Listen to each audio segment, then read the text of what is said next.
know that you will adore me. I know that you will obey. I know that you can't afford these good times, young minds.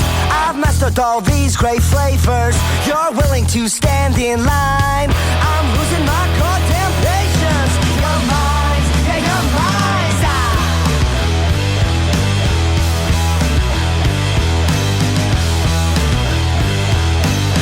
Good times, young minds.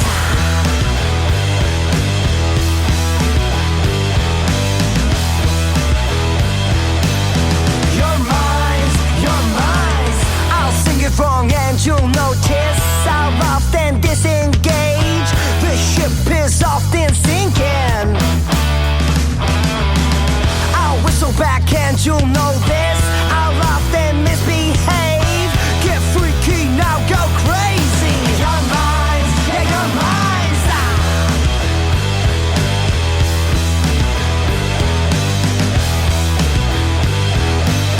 Good times, young minds.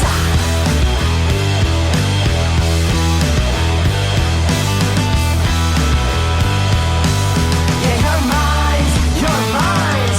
I know that you will adore me. I've said that so before.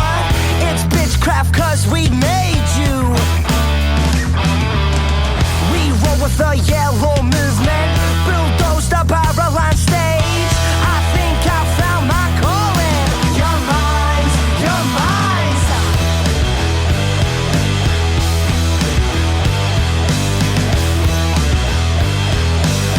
Good times, young minds.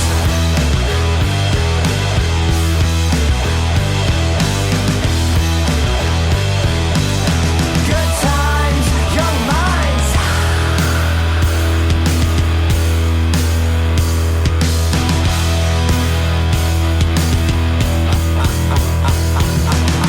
I know that you will adore me. I know that you will obey. I know that you can't afford these good times, young minds. I've mastered all these great flavors. You're willing to stand in line.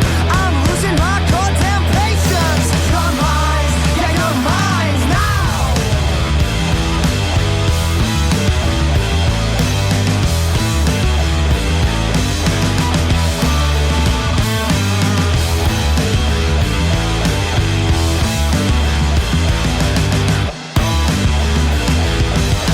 Good times, young minds. Alright folks, welcome to the Besides the Norm podcast. My name is Scuba. I'm going to turn my light down just a tiny wee bit. That's bro, we're fucking live right now, Sam. No BTN news this week, but we are going to be talking about kind of newsy stuff. We've got the general election coming up, so we've got some professionals in to talk about this. Best we could. Oh, Christ. Oh, well, we're doomed. So we've got Tam Kirby in, and we have Kaz Paul. Both been on the podcast before. Aye. I'm sure people already know who they are. So And it's a just beautiful quickly, day. It's fantastic, and we're fucking locked in here as well. Yeah. So if we can get a quick introduction for yourselves, you want to start with Tam? Yeah, Tam Kirby, Communist Party of Britain. 5 People's Assembly, 5 Trade Union Council, 5 Against Fracking. Anything else? Unite 5 Area Activist Committee. Unite Scottish Executive Committee. National Executive Committee for the Communist Party of Britain. The other side. That'll do. And I'm in the band called The Other Side. Perfect. There you go. Fucking hell. You got a shorter list for us? Yeah, Kaz, I'm a capitalist, a business owner, an anarchist libertarian who paints miniatures. There you go. Perfect. Bro. There you go. So basically, the usual thing with the podcast is, when it comes to political stuff, Craig is the brainiest between the two of us. So we'll get you to start off, man. Let's be honest. He was almost a professional. Holding the boat up. Almost a professional, aye.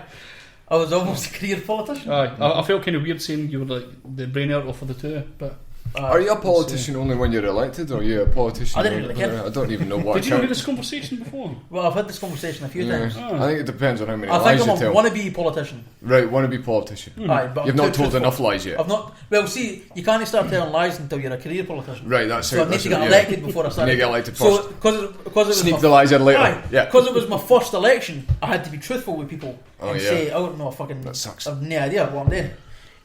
But as soon as I was elected the second time, I could have been. here's Yeah. some bullshit for you. I hear some bullshit. This is what I've been not doing for the past God knows how long. Aye. Yeah, That was my plan. nice one. So the three of us have disagreements pretty much everywhere. So And agreements, pretty much. we everywhere. we do have one agreement that I know of, Mm-hmm. maybe two. I think Trident. That's the second agreement, isn't it? Yeah. Right. So we've got two agreements. Thank fuck for that. Right. First agreement, we're going to talk about the EU. All right. So do you ken the plans of the parties for the EU? What they want to do and what they didn't want to do, and Control V, Control C. That's pretty much what they're going to do. They're not going to take us out of the EU. They're going to basically turn the UK into mini EU, and then like try and, I don't know, kind of mishmash some kind of bonkers trade deal together. At the same time, it's still going to be one centralised fucking thing that's never, going to be decided essentially by the European, the unelecteds, as I like to call them.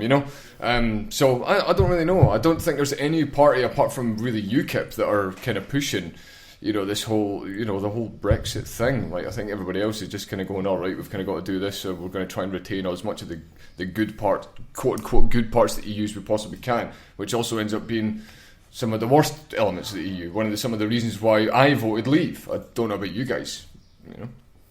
do you It depends on who's negotiating Brexit. It certainly won't be UKIP because they have no whole and they don't. Their whole take on the EU is flawed and I see. This is correct. Very, very, very, very strange. If it's the Tories, we're potentially in trouble. If it's Labour, if it's Corbyn, then I'm not so worried about the negotiation. Regardless of what happens, they're going to negotiate with the EU. They're going to negotiate a deal, a trade deal. They're going to negotiate trade deals with America, with Canada, with Australia, with India, with China, with whoever. So it's down to who do we want negotiating, and who's going to provide the best outcome for the working class. And the only person that's going to produce a good outcome for the working class is the Labour Party. The Tories ain't going to look after our interests. UKIP aren't going to look after our interests, and they're the only two.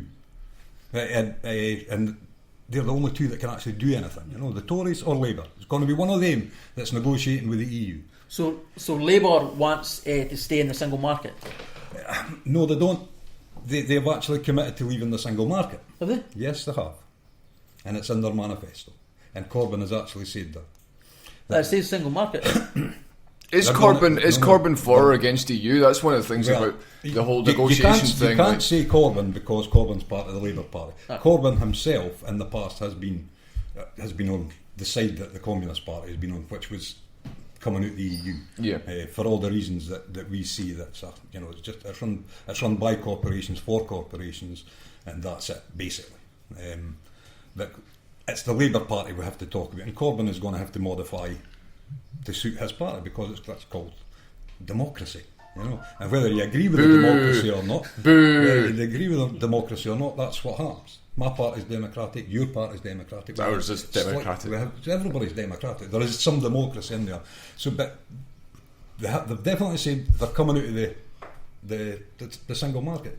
He's been on the tape. He's getting hammered for saying it by the BBC and everybody else.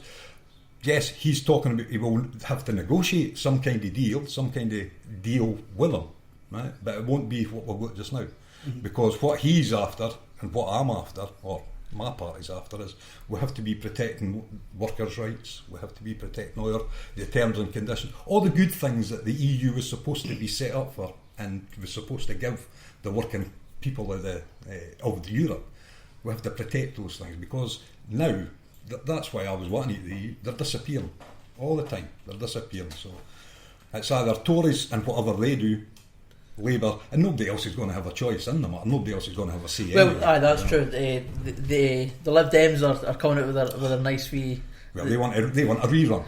Aye, And that's working well for them Didn't because their poll ratings are plummeting. Didn't I thought they were doing quite well when they first started. No, I thought when they they were- first I thought they started, were going to. but since you'll notice as the campaign goes on, they'll talk less and less about this, and they'll try to talk less and less about it and try to distance themselves because they found out what the SNP have found out. Champion membership of the EU is a vote loser for them at the moment. Aye, because the SNP even They're pro EU, but they're they've starting to stepped modify back. their Aye, because they've noticed that there's a lot of people Well, on the yes side 30%, that 30% of their support voted to leave the EU. So some of us want independence, actual independence, like none of this, kowtowing to some other bureaucrat with a different accent. Like we actually want proper independence. So I think you're right in that aspect that if they're going to start pushing the whole champion EU kind of thing, they're going to lose a lot of support. But I mean, yeah, you're right in what you're saying as well. It's basically going to come down to a choice between Jeremy Corbyn and Theresa May, and I would actually say that neither of them are going to stand up for workers' rights. It's like look at some of Corbyn's policies. I mean, you're looking at partly Ed Miliband's policies. You said that yourself. As a democracy, you're always going to have to cater to the guys who cater to almost exclusively the middle class public sector worker. And all these guys, it's basically just kind of, for them, it's just kind of socialism for poshos and folk who work in the public sector and generally quite well off as a result. So it's really difficult because I think a lot of people look at the Labour Party and they go, yeah, that's not for working class at all. There's still Ed Miliband or Tony Blair's kind of new Labour right wing kind of poison floating through that party, and that's why Jeremy Corbyn's having such a hard time. He's not just having a hard time from the press and all that kind of stuff, which partially I agree with, but he's also having a hard time from his own party as well. I mean, it's kind of the David Cameron effect. David Cameron wanted to surge the Tory party to the centre and to make them more, hug a hoodie and call me Dave, and the whole thing about rolling his sleeves up and taking his tie off and shit. And all the aristocratic Tory party hated him, And I think this is the same kind of idea. It's like, but now Labour has become so fortified in this, in the centrist politics. We've got this kind of hybrid, kind of liberal and middle of the road establishment liberal kind of mutation that we have. Both of the parties are that. To me, I don't see a difference between either of them. But between any of the four parties, or 5 or 6 or however many there are. I'll clarify the Labour situation because Ed Miliband's manifesto was woefully poor. But what Ed Miliband did do, and I'll tell you, there was a lot of people on the left were up in arms about it, but he changed the whole voting structure and the whole democracy of the Labour Party and turned it into one member, one vote. So what you're saying is actually rubbish because the 500,000 brand new members came in since Jeremy Corbyn became leader of the party, and some of them will be right wing. But it's not about the members; it's about the MPs and the electeds. But the whole thing is policy. It's like my union. Policy is decided by the membership at a policy conference, with the members deciding what the policies are going to be. It's not now. The unions are now deciding what the policy is, and neither are the MPs, neither is the NEC. It's actually the membership of the Labour Party will be deciding policy for the Labour Party. Now that's democracy, and if they come out, at the next policy conference, if they actually come out and say no, the majority votes to keep trying, well, I'll not like it, you'll not like it, you'll not like it, but tough shit. That's democracy. Well, if 500,000 members all get one vote on an issue, sure, you have to accept the majority. Yeah, but they're voting for the kind of things that the Labour Party would always bring in. They're looking for big government solutions to working class problems. So they're voting for the types that they're slugs voting for salt. They're voting for higher minimum wage. They're voting for 0 hours contract bans. They're basically voting to kick themselves in their own teeth. So I don't think that I've got more respect for the electorate to think that they're going to vote for these types of things.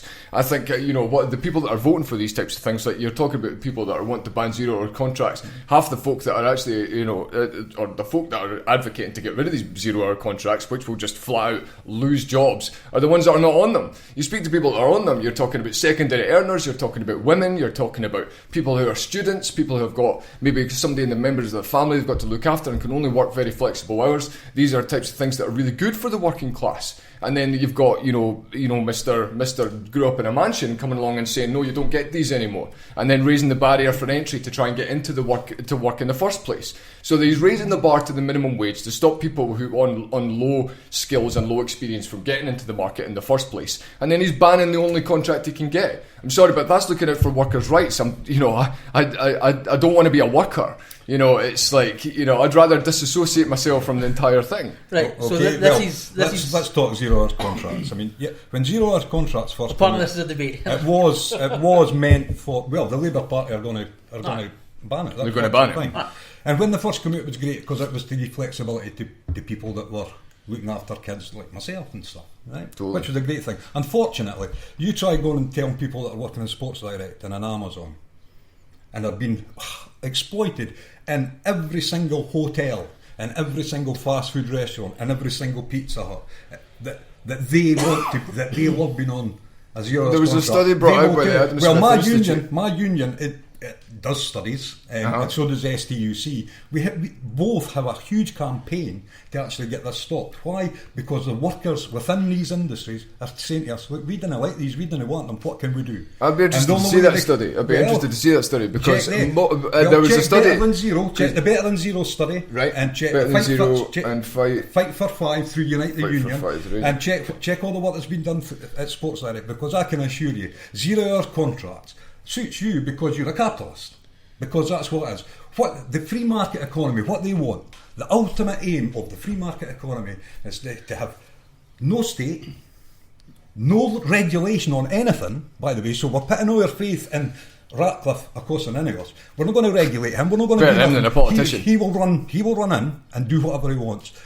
And what they want he won't do whatever he wants. What they want is a flexible economy and a flexible workforce to suit that economy. So that means you're in a job. I want people to have jobs. They'll turn the tap on when they need you, and as soon as they don't need you, they'll that's No, the free market. I'm sorry, that's neoliberal. It's not. Well, it's not. I want people to have jobs, right? Having a 0 hours contract is better than having no job. Want people to have a job on £1.50. I want them to have a job. I want them to earn money, because right now, when you ban a 0 hours contracts and you stop people from actually getting these jobs, which is what it's going to do. Study after study says that people are actually happier on a 0 hours contract. Some people are actually happier on a 0 hours contract than they are on full time work. Exactly. So you want to punish those people that are happy with their work by banning their only contract they can get.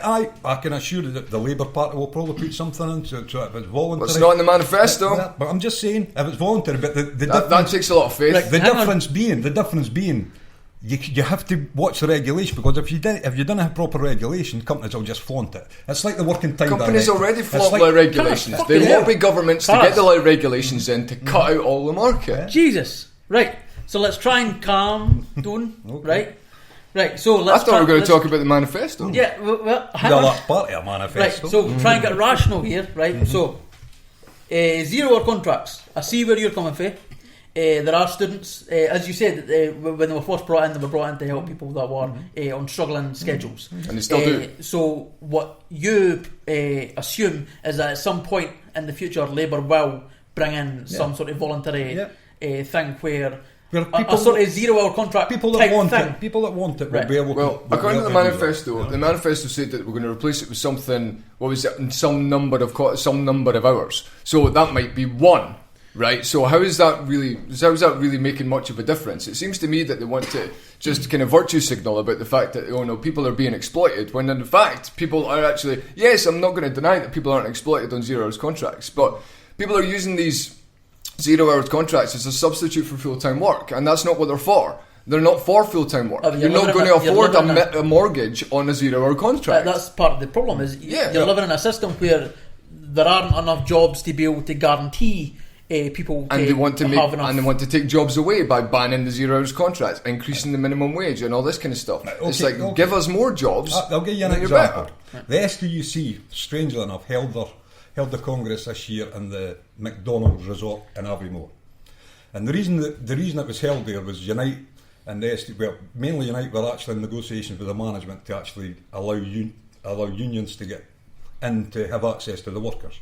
Right? Now, there's hundreds of workers working there, waiters and waitresses and chalets, this and doing the cleaning and everything, all this. And predominantly, they're all Eastern European, I can assure you, right? They're basically all there full time. Every single one of them is on a 0 hours contract. Why would that be? Why would that be? It's a they're there full time. Because they're the only ones available to them. No, it's not. Why have they not been given a proper contract? Because the proper contract's too damn expensive. With proper hours. Because the proper hours are too damn expensive. What do you mean the proper But hours if are they're too expensive? Because They're you've got there when you all give the time. somebody full-time work, Yeah. you've got to give them maternity leave. You've got to Yeah. give them Yeah. all these workers' rights that you Yeah. want the EU Yeah. just to basically go all these Yeah. corporatist protections that you want to keep.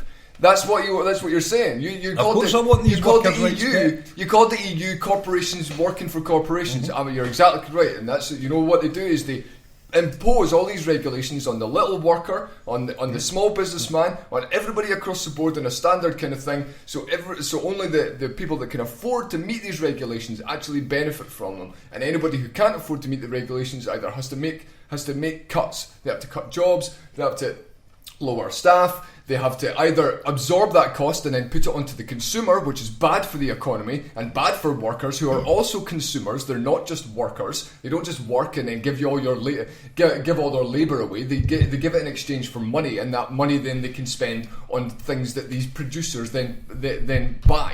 And that's all of these systems, which is a free market, which is what I'm talking about, is pathways to help people become a bit more self-sufficient rather than clipe into the government all the time for all these protections, because the government only works for one person, and these are the big corporations that you're complaining about. The big corporations in the EU, that's basically just a protectionist corporate casino that we want to just go control V, control C and apply, and that's what the Labour Party are doing, and that's what the Tory Party are doing, and neither of them deserve your vote. So in reality, we shouldn't have any workers in. We shouldn't have any holidays. Yeah. We shouldn't have maternity pay. Absolutely. Let the workers negotiate that by themselves. No, because the only way that workers have ever got anything is by combining. Like and forming a union, do that. Yeah. Well, we do. And what do we Stop fight? lobbying the government, What do lobby we your fight for? employers. Well, But governments yes, have we stopped do. What trade we do. unions from having the power Yeah. to do Like that. how? But they've Because brought the in trade union anti-trade bill. union laws.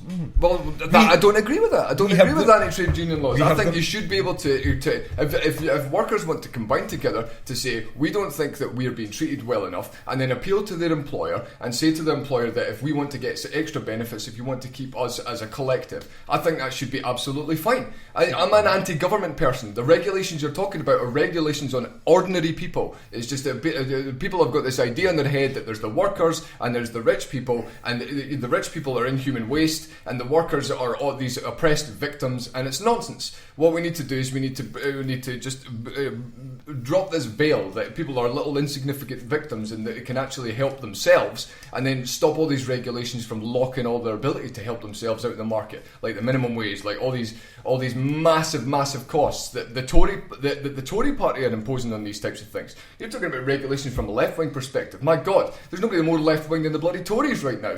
They're the ones doing all the spending, all the borrowing, imposing massive costs in businesses, taking away your inheritance, taking away, in this dementia tax, all this kind of stuff. Like anybody right now, it's like a total dichotomy. We've got the Tory Party who hates the rich people, and we've got the Labour Party who hates the workers. It's like cats and dogs living together. I don't know what political landscape you're in, but to say that the Labour Party hate the workers, especially at this moment in time, is spurious.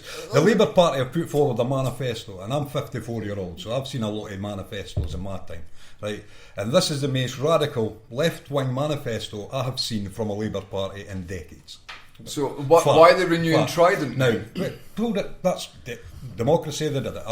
I'm not in the Labour Party. I'm not going to go there. They're doing it. But the reason that the Tories are now squirming is because, and they're talking about they're going to now cap energy prices. Oh my God!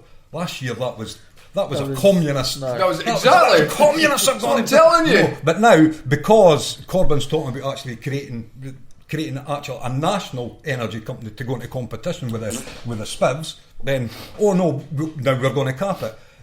When the Tories will change to suit, because they see they're losing votes. If you ask anybody, all parties are populist. Yeah, if you ask anybody about rail, every single poll after poll about rail, right? The majority of people say renationalise it. That's why economical decisions shouldn't be placed in the hands of democracy, because it's a terrible idea. I certainly wouldn't have put everything into the power of corporations and business. I mean, just politicians, and they get rich instead. That's lunacy. That is slugs. swimming in salt, I can assure you, because Apart from corporations the and big contrary, business, everywhere in the corporations world. and big business have never done anything for the benefit of the working man. I can assure you. Look at all the stuff around us. We can communicate right now to hundreds of thousands of people potentially, thanks to the private industry, the private sector. Look at the things that the private sector has provided us. The private sector has served mankind better than any government in the history of mankind. Way better. Private industry has served private industry since the 1800s. Private industry is just normal working people, normal ordinary people, private people with private belongings. Like, these are my private things, and these are my private things. But according to you, I own 50% of that. Give me them right now. Unfortunately, I didn't say that. Unfortunately, corporations and private business will look after the interests of their sale and the interests of profit. You're actually right. I'm actually going to agree even with you. worse, the interests of their shareholders. Yeah, That's and I what agree it's with here that. for. That's what it's designed for. Well, and we'll never agree. And how you I can call agree, yourself an anarchist I is agree an with that. anathema to me as well. Right, okay. Because I was an anarchist. You've made about at 20 one points. time, Let me respond to one I want to actually agree with you with, right? Okay, the part I agree with you, yes, that private interests Get and onto that. private interests and private corporations will work out for themselves and their shareholders. You're absolutely right. So how do they exploit people? They appeal to government. And government, what it does is it throws down these regulations that locks out competition. It doesn't make it a free market. It's cronyism, it's nepotism. You get people like Donald Trump who put millions and millions of dollars and millions of resources into the hands of the politicians to then lobby and then go and campaign, and then they get elected by the chattering class, and then all of a sudden they're in power. And then what do they do? You don't support Trump. They go. We're I didn't support either of them. I remember. We're not in America, we're in Britain. Yeah, no, but it's just an example of the idea that like you've got these massive lobbying going on, and that's how they appeal to governments to exploit people. Everybody wants to ban fracking as well. No, the Tories don't. Tories don't. Tories sorry to say. But Labour and Lib and Dem- there, the Scottish Lib Dems actually voted in favour of fracking, but Willie Rennie overruled them. Oh, did he now? That's way before this. That's interesting. This is way before this. Because fracking's becoming devolved to Scotland. Is it? Fracking is already devolved to Scotland, and Scotland can ban fracking tomorrow if they wanted to. The banned UCG. We already have a moratorium on it, don't we? That's only a hold. The banned UCG. I think that's wise. I think a moratorium is better than a ban, because if it does turn out that the evidence says that it's actually safe and good for the environment, and it's a good way of actually generating energy, then I think it's wise to to investigate that, have an evidence-based policy, as Nicola Sturgeon puts it. I think that's totally wise. Right? That's an area where I surprisingly agreed with the SNP as well.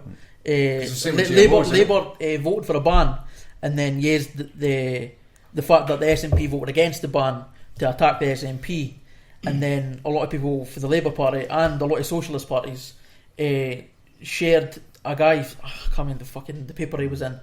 There was a guy that said that the SNP were wrong basically, but what the guy said was that the SNP were wrong in that there's probably no chance that if it went to court that fracking would be legalised, because there isn't any evidence that would be shown. But it is true that they would need to fight a court case, and if for whatever reason the corporations managed to win, fracking would be allowed in Scotland. So the SNP that's actually been disproved by a lot of SNP supporters, by the way. Right. And I'm just going based on what they say. The anti-fracking groups in Scotland there's a huge swathe of SNP members in it. Frack up 5, loads and loads and they actually don't believe it. Right? Let's take it. Scotland is actually anti-nuclear. We ban nuclear power. No. We didn't worry about the nuclear energy taking us to court. We just did it. So they did that all through planning regulations. Go figure. So what I'm saying is they banned underground coal gasification. That was in a moratorium. That's a good point. That was in a moratorium. Anyway, regardless, what we've got, because this is a UK.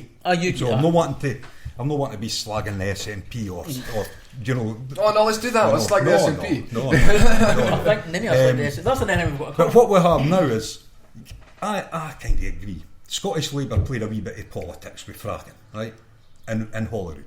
But unions like mine, who are actually opposed to fracking, basically lobbied the Scottish Labour Party to say, look, you need to come out. That's why Scottish Labour are actually anti-Trident. because they were lobbied by Unite and by other unions and by other people. And Scottish. Do you not think right? then that So the Scottish Labour should split? No. Because No. they're so different. No. They're totally No, different. they need to become the Because same. Jeremy Corbyn said that independence was kind of soon done, and Kezia Duggar was like, no, don't say that in front of people. And then he was like, oh no, I'm going to renege that. And now it's in the manifesto that they didn't want independence. No, they've not said that. They said they will campaign against it. They campaign, yeah, Aye, they, said, there was they no- basically said no to a referendum, No. which they don't get to Aye, decide. but No. And they've 10 not minutes said- ago, it was, it's up to the Scottish But people. they've not said that they're going to they've not said they're going to stop A a referendum for They said happening. they would campaign Aye, against but it. that's not a change. Anyway, Labour, if we're Labour talking also- about fracking, what we now have is the UK Labour Party is now singing off the same hymn sheet. They are opposed to fracking. That cheered me up no end when I seen it. Well, you know, I'm in frack off Fife for Christ's sake, so that would put a wee smile on my face. The Lib Dem, I don't know what the national UK Lib Dems policy is, and That's that's the ban are they frack. opposed? Aye, Are they aye. opposed? That's good. That's good. So they fell in line with Willie Rennie. Aye. Obviously, the Greens are opposed. Aye. Because the How did you Greens- guess that? The Greens will pick up votes, obviously, somewhere along the line. Aye. And the Tories are the only party that's actually come out straight off and say, no, we're going to frat the shit out of your country. I don't know. See, this is I done a bit of research on fracking because I didn't fucking ken what anything about it. And there was We like to call it UGE now. oh, do we?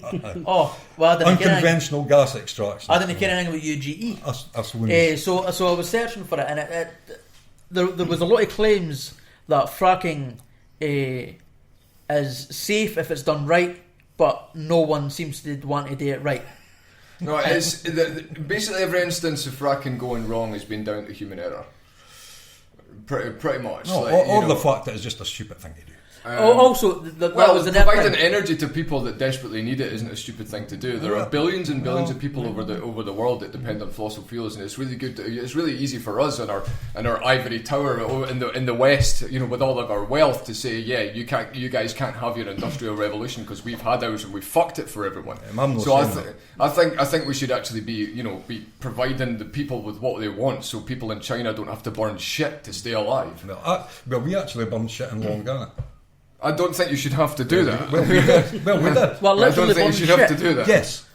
Like Long turds. Yes. How's that for the environment, Yes. for climate Well, change? well, Burning manure into Well, the if you atmosphere. go down there, and a couple of weeks ago, we report in the paper about the ash cloud that's coming off the lagoons. It's arse cloud. Aye. But people don't understand that Long Garnet didn't just burn coal. Actually, it burnt coal. It burnt.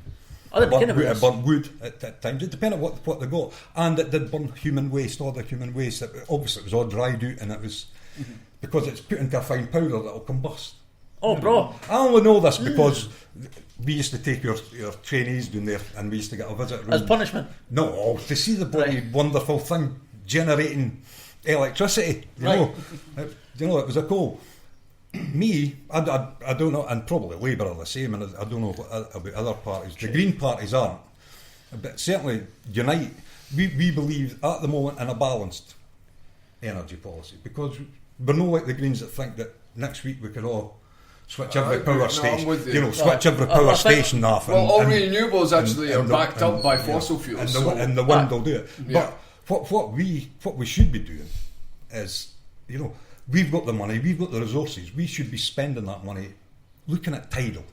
You know, I like tidal. because see, to me, tidal is the wind doesn't always blow. Or hydro, but again, you've got the Greenpeace guys. They don't like hydro either because it destroys, like, you know. Which one's like hydro natural- again? Hydroelectric. Dams. Dams, essentially, yeah. But And what was the I other one as well? It's because they're complaining about the damage it could potentially do to the coral reef. And this is all the same thing. It's all potential damage. It's never actually any evidence for any damage. It's always, we think it might do this. Greenpeace is You quite know, bad for that. Greenpeace are terrible. They're very organisation. anti-scientific a lot Well, of the time. no. The Greenpeace have their good points. Aye, They sure. have They've things definitely that- got their good points. They have things that I disagree with, but what I'm saying is, the wind doesn't always blow, and people don't like these big things. I love them. Because I'm an engineer, I love them. quite like Well, you love it when the government pays private companies to I love looking at them. put windmills on their land. We're talking about I'm these saying I decades. love looking at them. Right, no, that's fine. I That's look fine. at this thing and I go, my God, that's a work of art. And when the wind blows, that's producing, in reality, energy. So as an engineer, to me, it's wonderful. Yeah, Is there So any what I'm basis- saying is, tidal is the key because you're guaranteed tides. You go down to the harbour and the fisherman will tell you the exact It turns time, fast length into tidal energy. the exact time of the tide for every freaking day of the week, every month of the year. Honestly, they can do it. So you can predict that. And to me, spending money on that, which is a guaranteed source, is what we should be doing as a country. And I agree with everybody else. We should be taking the bloody trident money and turning trident industry and the arms industry that we I would have prefer that. into making things like that. And making things and making sure that people can train the skills necessary to operate them to capacity. That's an important thing as well, and we should be enabling people to do that. And you know that also comes down to, I'm going to sound like a broken record, but an awful lot of deregulation, allowing things like stopping internships and apprenticeships and stuff. This is a terrible idea. I don't think Labour have said they're stopping apprenticeships. Labour said something along the lines of internships or any unpaid work. You're going to have a minimum 20-to-1 ratio or something like that for your lowest paid work. But there might. I had this quick skim because I was suicidal. I didn't know why I looked As at an it. old, I had the gun loaded. Yeah. I'm going to tell you, as an old person who actually did a real apprenticeship, we don't have enough. But I'm not talking about these scubby apprenticeships. You're now an apprentice shelf stacker in Asda's. That's not a freaking apprenticeship. That's exploitation. That's right. Exploitation. You're right. And that is right. I'm talking about a proper apprenticeship where the Fife Council are doing no bad because they're actually building houses using their own council workers and their own council apprentice brickies, apprentice plumbers, apprentice electricians. What you need is apprentice engineers. That's good jobs. That's good education, and if all that's done within the state apparatus, that's brilliant because you're guaranteeing it. You're not guaranteeing it. When you're making a job in the state, you're just digging a hole to fill it again, and then essentially, that's essentially what you're doing. If you want apprenticeships if you want apprenticeships and you want people to have skilled labour and get into the job, you need to lower the barriers. I'm certainly not doing it via private industry. Why not? I mean, look at what happened with the East Coast Rail line. It was nationalised. It ran brilliant. It was actually rail lines are never been completely private. It was actually putting the tracks belong to the government, don't they? Yeah, but the East Coast Rail line, because the private operator went, sorry, I'm not doing this. I'm not making enough money. Here, that's not a free market. That's a monopolised industry. No, by the state. And what happened to because the state creates monopolies. What happened to the banking system when it collapsed? The free market collapsed in on itself. It didn't. We had a free banking system in Scotland for decades, and what did we do? We invented half the shit we all use in the world.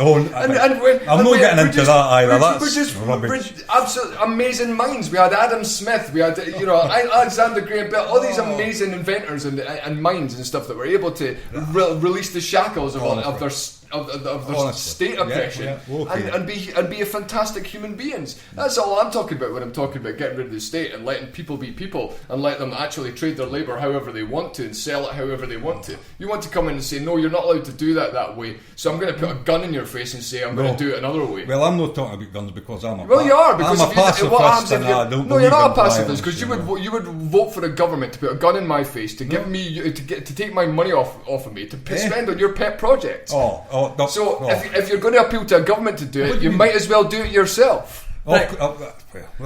That's plenty. No, I mean, a gun in your face. I mean, you're theatrical. I would say. I've had this argument with that's it. But of course, I keep having this argument with people because they don't seem to get the understanding that every single thing that you want the government to do, it has to do it violently. It has to enforce it violently. It does, because if you refuse, what happens? Excuse me. You don't have to shout. I'm not shouting. You don't have to shout. But you keep talking over me. What happens? You're talking in each chair. Yeah. Well, what happens when I refuse to pay my tax, for example? Well, you get taken to court just as if I refuse to pay and I refuse to go with the man that takes me to court. Well, you get arrested. And what happens when I refuse to get arrested? What do you mean when you happen to refuse to get arrested? What if I resist? What if I say no? You're not taking me away. You're not putting me in a cage. Well, I'm afraid they'll take you away. And they'll take me, and I keep refusing to defend myself violently. So the point Kaz is getting to is I get shot. Just to end this because I'm I kill myself again. No. Yeah. Is that I think you should end it because it's lunacy. The point is, I'm right. If you didn't pay tax, you get taken away by force. That's the point he's making. There's a lot of hyperbole in the way he says it, but the point is true that if you didn't pay your taxes, you get taken away by force. Then if you didn't pay your taxes, you won't have the national health, and if you didn't pay your taxes, I'm happy to pay for the services I use. Anyone else will have a vote. I reckon if you were to take how much you put in, that you would get out. If you were to swap what you put in for what you get out, you would get out a lot less if you were to take your taxes if you back. take a system like Holland, for example, who's have universal healthcare is almost entirely private. And what happens is you have a government insurance program, and that government insurance program then helps you. Is also heavily. That's nationalised. But listen to me. If you've got a situation where we've got a nationalised, that is a better system than the one that we have, and it produces more freedom. It puts more power into the hands of the individual to then choose which services they're the best. And what that does is that incentivises those who serve that market, that healthcare market, to provide the best service possible because they have competition. And they're able to produce things a little bit more cheaply, or maybe a little bit more efficiently, or maybe they hire better staff, or they get staff from overseas, or better skills, or all that kind of stuff. And then what happens is the customer then puts the profits into the service that serves them the best, and then those profits can then turn into better service. That's how it works, and they're incentivized to do that because they have competition doing the exact same thing. When you don't have competition doing the exact same thing, and this is left to the state, and you've got people like Jeremy Hunt, my mistake, Jeremy Hunt sitting there, right? Jeremy Hunt sitting there with, who gets paid regardless of whether or not he does a good job. He doesn't care whether the doctors strike, whether they have to work 100 hours a week for peanuts, all that kind of stuff. He doesn't give two shits. The shareholders who are going to lose all their money from not being able to serve the market properly do give a shit. I guarantee it, because it's, as you said earlier, it's within their best interests. And I think empowering the selfish individual is something that we should be looking at a little bit more and more. And I don't understand how one to keep your own money is greed. Right. Okay. So this is going well, Steve. Great. I'm loving it. Just on that point, I had a look at the Libertarian manifesto. Oh, here come the personal attacks. No, it's not personal. On the NHS, because I was interested to see. Cool. Basically, the whole take is we shouldn't be paying the NHS through this tax that's forced off us, right? And it should be a mandatory insurance scheme. That's the exact wording from the manifesto. That's right. So we're going to take away one tax that goes to the government and basically inflict another mandatory insurance tax on everybody, but that'll go to private corporations. Good one. Yeah, it's private corporations who had just explained. Who had just explained. That's okay. I'm just making people aware. No, you're right. You're absolutely right. Let's go for it. And I just explained Next question. And you're absolutely right. And the fact that these private companies are forced to act within their best interests and to serve the market properly. That's why Holland has one of the best healthcare systems in the world. You just look at the evidence. You don't have to listen to us. Right. So back on the general election in the UK. Sounds good. Are any of them posting NHS reform? Not one of them. Or are they just kicking it around like a football? That's all it's good for. the idea is that everybody wants to just increase funding. There's not really any spending. So actually, a problem I've got is that nobody's got any. There's one thing that interests me there. I just noticed for the Greens, the new voting system. Do you care anything about this? What they're they've not said anything about it. The Lib Dems, so they've just said new voting system. That's brilliant. Yeah. This aren't they PR fans? I think they're PR. This has been rattling about for the Lib Dems have pushed it. They actually got a vote. So you can vote reform is what propped them up, wasn't it? They actually got a vote, and there was no referendum in it. That lost badly. I'm thinking back about a few years. Part of the deal when they went in with the Tories, the coalition, there was a referendum, and I think it was maybe only for England. Right. No, I think it was wide, that there would be a vote, goes out, a referendum to ask, do you want some form of proportional representation? And it failed miserably, unfortunately. Right. That is unfortunate. But I'll tell you, it's a weird one. Unite are actually doing a study as well, because nobody seems to know, would it be better? Would it be worse? So even Unite don't know. It's a hard thing. It's a hard thing. The thing is with the first bit, the problem you've got is if you've got a PR system, you're guaranteed that some loony parties are going to get voted in. Who I would think are loony parties are definitely going to get voted in, and they're going to have members. Well, that's a good thing or a bad thing. Who knows? The other one is with the first past the post. It's a clear, decisive thing. There you go. That's it. That's what you've got. accept it. I don't know myself. I haven't a clue myself. I mean, to be honest, I think we maybe all agree on this one. maybe just absolutely. Right? Maybe That's just, the one I'm looking for. Just think to your head: is it going to force somebody to give me something that's theirs? Or I'm talking about the democracy. I mean, I have never ever agreed with your democracy. I think your democracy is a complete and utter waste of time and a complete and utter sham. Here. It actually needs to go. And another thing I discovered off the Libertarian site, what they're looking for. The policy. And the strange one was federal structure. It says in the manifesto. The Scottish Libertarian Manifesto. It was one of the. It was a UK. It was maybe UK the UK Libertarian one. Party. Different. Right. They're liberals. They're slightly more liberal than us. They're a bit more like the Libertarian Party in America, which are really similar to kind of like a socially liberal kind of EU basis. Well, one of them. You know. Federal structure. That's like me telling you. That's like and me taking saying, democracy back to where it should. They want a direct democracy, which isn't federalism. I think it was a nice try. Federalism. You almost got us. Yeah, almost. We still we'll No, agree. but I agree with you. I think right. PR is better. I think PR is a better system. I'm not sure. Well, it's better than what we've got, right? Better than first past the post. I don't know. See, I'd hate the same issue as you're hating. It's like I'd be pissed off that people around that I don't like, but at the same time I need to it's democracy. You need to accept other people are going to disagree, and you need to sort of accept the fact that some people won't shit. The problem we've got is we've been running this democracy this way for 200 odd years, and people, it's ingrained, and to get people to change their thinking, because to me nothing's going to change anyway. If we're talking, you're a socialist, you're on the left, I'm on the left, we don't the democracy we live in, we actually didn't agree with, to be honest, right? As it is. I'm in agreement as well. We don't actually agree with this, because the democracy serves the people with power.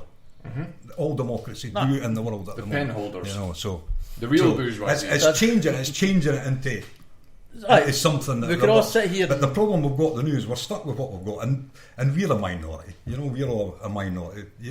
I done a thing. You could take all the left wing parties in Scotland, all the membership. In fact, you could take all the membership of all the left wing parties. Is that including the SNP and the Labour and the Tories? I seen your post where you said everybody's a socialist. I mean, that's just shit. That's just lunacy. I'm talking about the left wing. You could take all the British membership of all the various factions, and we probably wouldn't have filled the SECC, Aye. So the consciousness of the people isn't there. So we're stuck with it. So is changing the voting system a way actually moving things forward? I don't know. Also, the problem. But I don't think Labour will go for that. I think they've got in their manifesto that they want proportional representation. Do they? Aye. Is that in the Labour manifesto? Wait there. Oh, you fucking like Jeremy Corbyn now, you cunt. No, I didn't. No. You'll have to watch. I'll have to read. I'll reread it. I think there was one thing that I read there about on the. The thing I think there was one. It might be local government or something. I think there was one key point on the Labour manifesto that I actually agreed with. One. And that was reducing. That was the taking. Oh no, away maybe I'm wrong. tax. It was reducing voting age to 16. Aye, to 16. And changing the House of Lords for a democratic. And a second democratic chamber. Yeah, that'd be great. What about the other good thing that you haven't mentioned, which I think we'll maybe all agree on this as well. I don't know, but they're also talking about a real proper constitutional convention for the UK, where democracy is actually put on the table. So like a constitution. Where we're deciding like a codified. How should the country as it is fragmenting, and if it's left to go, it will fragment. And what the Labour parties want to do is keep everything unified, because let's resurrect Tom Jefferson. That's a reason for being. But they're talking about having a proper constitutional convention where we could decide where should democracy lie, how small the government should and be. It's not so much that, it's to taking it away from Westminster and putting more powers into where it should be. Well, you do that by making the government smaller. The bigger the government is, the more tendrils it has. And that's another good thing in their manifesto, I think. And it's a great thing that we agree with as well. I had a suggestion. You might call me a cunt for this. To not have a second chamber that's got a democratic system, but a meritocratic system, where it's people who are like experts in a certain thing.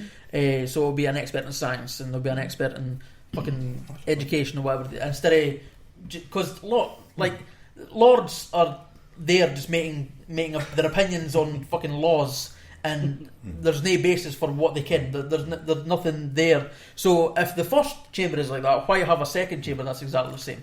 Why not have a second chamber that's got more objectivity in it? No. That's a suggestion. I've heard a suggestion that you could do it as a from community. Your second chamber is based on community, and the community member would change. Does there need to be a second chamber? No, burn it. That's my solution. Get rid of it. You don't replace cancer with more cancer. The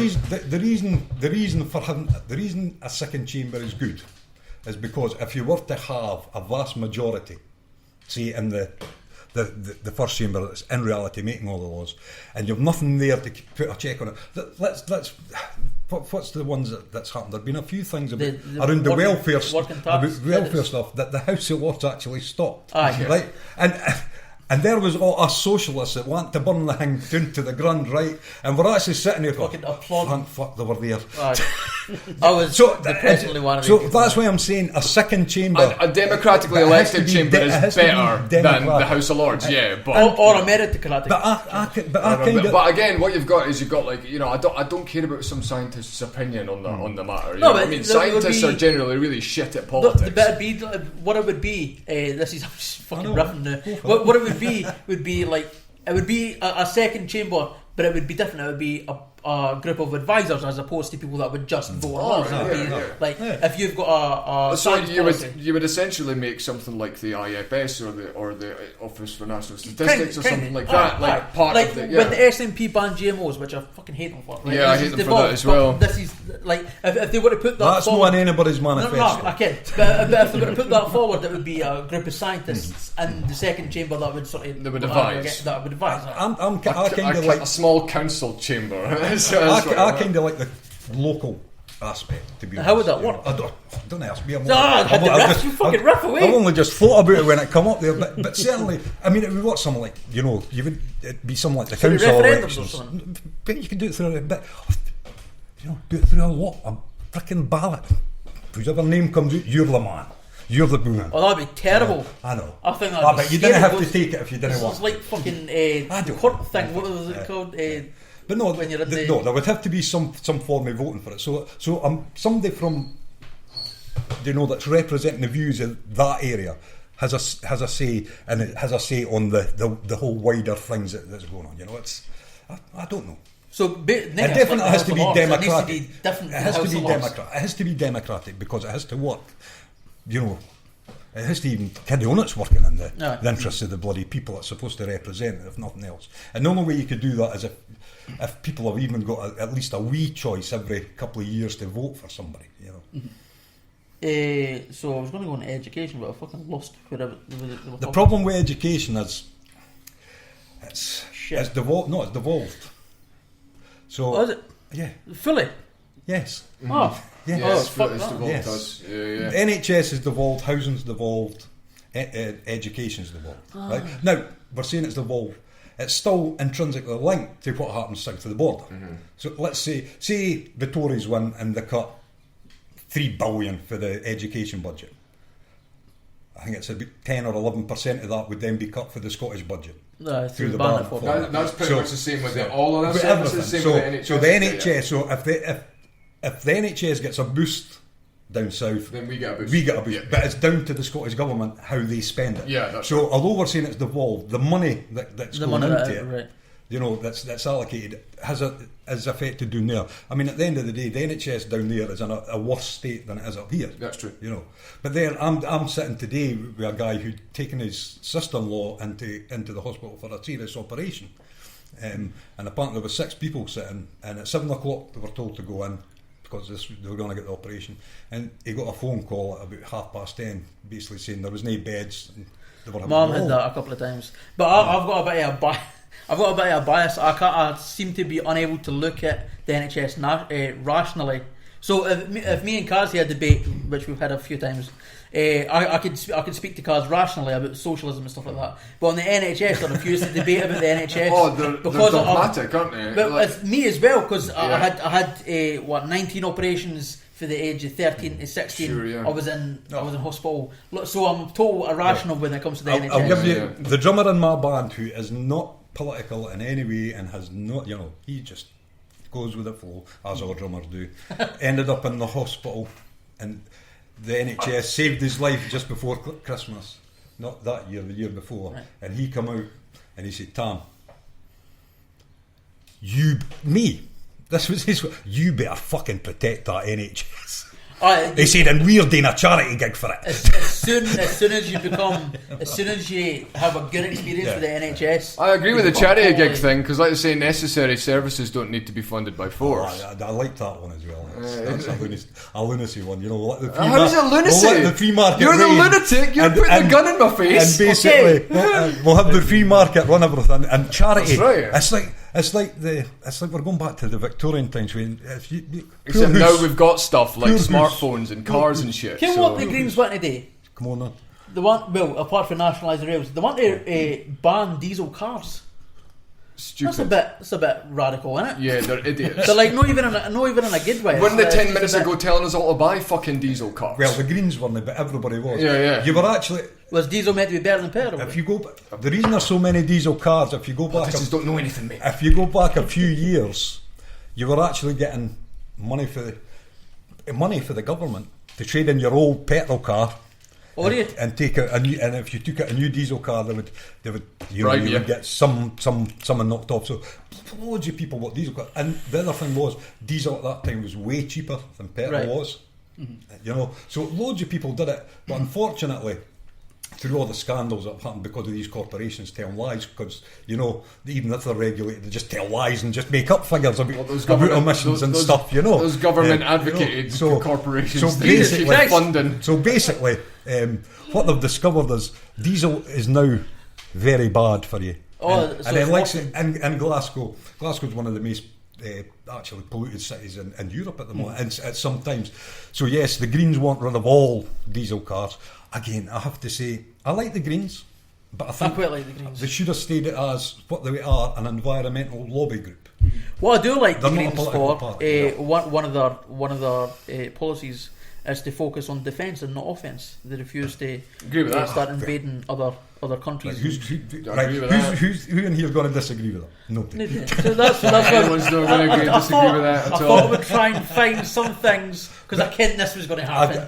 But if you kind of look at Labour's Labour manifesto and the way Labour are talking about it, and I'll tell you now, I mean, Jeremy Corbyn was chair of Stop the War coalition and what have you, you know.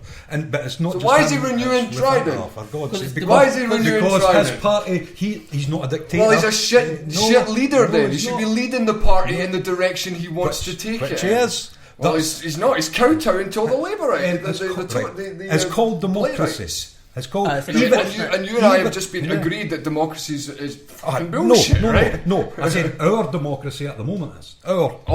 I'm just going the whole hog and saying democracy is shite.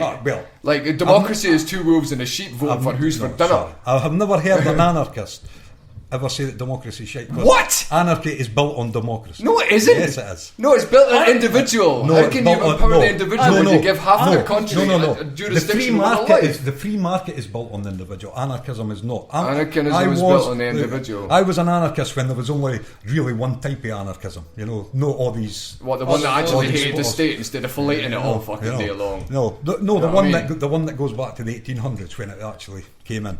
Anyway, so Jeremy Corbyn is kind of on the same wavelength. We shouldn't be going out there and interfering in reality in other people's issues. No.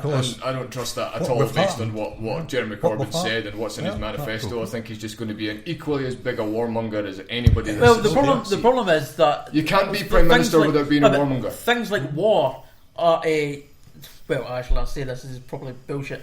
They would be voted in Parliament. So even if Jeremy Corbyn is like, fuck you, just fucking vote against the war, if there happens to be more Tories, I can, but a lot of people voted for that war. But didn't he just like big fat do it anyway or some shit like that? No, he told lies. He manipulated people into voting for the war, and then he done it against some organisation that was against, said it would be bad for him to do it. Yeah. But people did vote for it. He told lies. I mean, it's well known. I think I didn't go in for all the conspiracy theories that you see, but I think that's been proven. I used to been love proven, the conspiracy theories. Yeah. That's definitely been proven. He did tell lies. So here's an area where surprisingly you're going to disagree with the Greens. Never. And you're going to agree with the Greens. Oh, am I? Aye, it's on UBI. Oh, nice. No. I'm sorry, I haven't made up my mind. All right. Shall I pitch it to you? Well, actually, the problem with you pitching it is because your reasoning for it is the reason Tam has a problem with it. What, that it gives more money to the individual to spend on things they want to need? No. Replacement for the welfare system. It's not even that. It's the reason I haven't made up my mind is because, to be honest, I've only started investigating and finding out what's going on. And as soon as you start investigating, you start finding out all the bullshit bits. They're doing it in Finland, and then you find out they're only doing it in 2,000 people in Finland. Yeah. You know, they're doing it here, and you find out they're doing it in a tiny wee island here. Yeah. You know, so this is one thing where I haven't made up my mind, and I'm open to, but I do my own research, I go and I make up my own mind. The Libertarians are against it, though, isn't it? I think Anthony's against it. It's a very contentious issue. So well, that's what I'm saying. See, I don't think anybody's really thought it through. And I'm talking all parties. I don't think. Well, it's completely brand new. Like for us, it's totally brand new. But the Greens have jumped on it. The thing is with the Libertarians, right, is there's such a broad church of people from kind of all over the political spectrum, generally speaking, right. You know, we've got some anarchists, we've got some conservatives, we've got some people on the right, we've got some people on the left, we've got people from all over the place, and it's very the philosophy of freedom, as it were, because libertarianism isn't a political structure, it's a philosophy. And so lots of people who subscribe to the philosophy don't necessarily subscribe to the same administration of politics. But for me personally, if I'm presented with two options and one of them is I'll pick the one with the most freedom. So when you're talking about UBI, I mean, it's like, I look at the current welfare state right now and it's completely and utterly unfair. It treats people on the actual welfare like, you know, like these victims, and you know, it doesn't provide much opportunity for them to get out of the current circumstances that they're in. Whereas something like UBI will give them a little bit more flexibility to then be able to spend that money how they best think it is. Because I don't think anybody else is qualified to dictate to me how I spend my money. I don't think anyone else is qualified to dictate to you how to spend your money. The best person to figure out where to spend your stored labour is yourself, which is why I never vote for anybody other than myself, because I vote for the only person qualified to spend my money. And that's why I think UBI is really good, because it essentially just gives everybody the same benefit. Everybody gets the same safety net, and I think that's good. I mean, it does what the welfare state sets out to do, which is provide that safety net, not trap people in perpetual poverty, which is what the welfare state does at the moment. You know, and provides no pathway to self-sufficiency. You're punished from earning at the bottom end, and you're punished for earning at the top end, and that goes for all of these parties. So I've got a quick question, because I'm really surprised that you support UBI. I assumed you were like Anthony. I've changed my mind 3 times on it. Right. I've changed my mind 3 times on it. Because I keep hearing new arguments, and I go, actually, yeah, that's really fucking. We were at a UBI sort of day. It was through in Kelly, I think. Yeah. And somebody brought up a thing that made we were at the socialist table, right? So we had all the socialists hanging about, and somebody made a point about local currencies. So and what Fife were doing is they were going to get like 1 or 2 towns or whatever, and they were going to put on this wee trial of UBI, which isn't going to work. UBI can't be done in one town. I think you need to kind of do it it needs all to or be nothing. Yeah. It's really expensive. That's why Anthony and Libertarians don't like it. It's because it's an increased expense of the state. But from my perspective, I'm all about taking individual responsibility, right? So I think we should take fucking responsibility for some of the debt that we've accrued and some of the people that we've condemned to the welfare state. Because that's on us. We're funding the people that are putting these people in this poverty. We should be the ones to help fund them get out. So here was an idea that made the socialist table cringe. Right. I just want to see your opinion on it. Because it was just going to be in one town, they were trying to work out how best to sort of gauge how it was working. And what this guy suggested, he was a banker, accountant, guy. He was The Conservative guy. He was a conservative. Yeah. And his idea was to make it a local currency, so they could only spend it in shops in that area. And Food part of me stamps kind of makes thing. you think. It makes me think that you'd be like, "Fuck that! That's bullshit. That is bullshit. That's a total shit on freedom." But part of me was thinking maybe he would also agree with that because it would help gauge the situation better. It would work. So if I was curious. If you could trade, like, I mean, it would work to a certain degree, but you would need to work it. Unless we're talking about like a free banking system. In a free banking system, you can use whatever you can use fucking chocolate buttons if you want. You can use whatever has value according to what the market says has value, because all a market is just hundreds of thousands and millions of people all making decisions, right? So and they'll make decisions based on all sorts of things. So when you're talking about like an enclosed kind of microcosm of an economy like that with their own currency, they'll be able to trade it amongst themselves for other bits and pieces, you know, and that's kind of like what happens for food stamps. You get guys going and like buying weed with food stamps, you know, and stuff like that. So it's, you know, provided that currency could then also be used elsewhere, then that would absolutely work, because it empowers individual consumer choice, and that's what you want to do with it. You want to encourage. You don't want to force people into buying things they might not want or need. You want to give them the opportunities to make that decision for themselves, and to and open up the market to then so they have lots of options as well. So like the more options that people have, and the more money they have to then. And the more money they have to actually spend on these options, then the happier a consumer is going to be, and the cheaper prices are going to be. If we get back to UBI, the UBI, if you actually go on the UBI website, the people that are supposed to run it, it was never ever designed for just people on welfare. It's supposed to be for everybody. And here is the issue: every time anybody's talking about it, it's only on welfare, and what it is, it's to basically get rid of the welfare state now. Britain created a social security system, and let's call it what it was. It was a social security system. We shouldn't be pissing about with UBI, and that. This is where I am at the moment. Mm-hmm. Go back to the real values of the social security system, which was, but at that time, if you went into a job centre, they were there to help you. They weren't there to punish you. They weren't there to stop your money. They were there to help you. That's what the social security system was, and that's what UBI is trying to create. It's trying to create a level playing field so that we take people out of poverty, and that's why I kind of get my head around UBI. And I think the Greens tend to jump on these things because they do. It was like because they've got a lot of young voters. It was because Unite came free out, money, yay! Unite came out with the campaign, you know, about the debt, drop the debt campaign, right? 2 weeks later, it was the Greens announced this brand new policy. The Greens also announced a brand new policy of a maximum wage for the council. So you know, so a wee while after us. Yeah. So. I love green people, honestly, and I know loads of green people. You know, green people. It sounds terrible. Green members in Fife, and they're brilliant people, honestly. But I don't think as a political party they're there yet. They've not developed a philosophy and a set of policies or anything like that. Yeah. You know, they've no got it. And what they need to do is start to actually develop real policies, a real agenda, and something that they could sell to the people. Because you never know, if they actually do it, they could go from where they are now, and they could actually change. They could become a big party. Well, but just they're a bit of a protest vote at the moment, aren't they? Aye, but they always have been. They're also kind of a bit of not a one-issue party, but it seems that's what they're known for. They're known for being the. That's why they have to get out of that and just jumping on things like. They've kind of put themselves in a box by calling themselves the Green Party. Yeah, that's what they are, but they have to develop some real policies and something that's tangible that you know you could touch and you could see. I mean, here's me. I'm not a member of the Green Party, you know, but I like the people. But you're a bit happy though. I'm a punk. But you don't say you were an old hippie? I'm an old anarcho punk, and we were called hippie punks. Alright. And you like the government? What's wrong with you?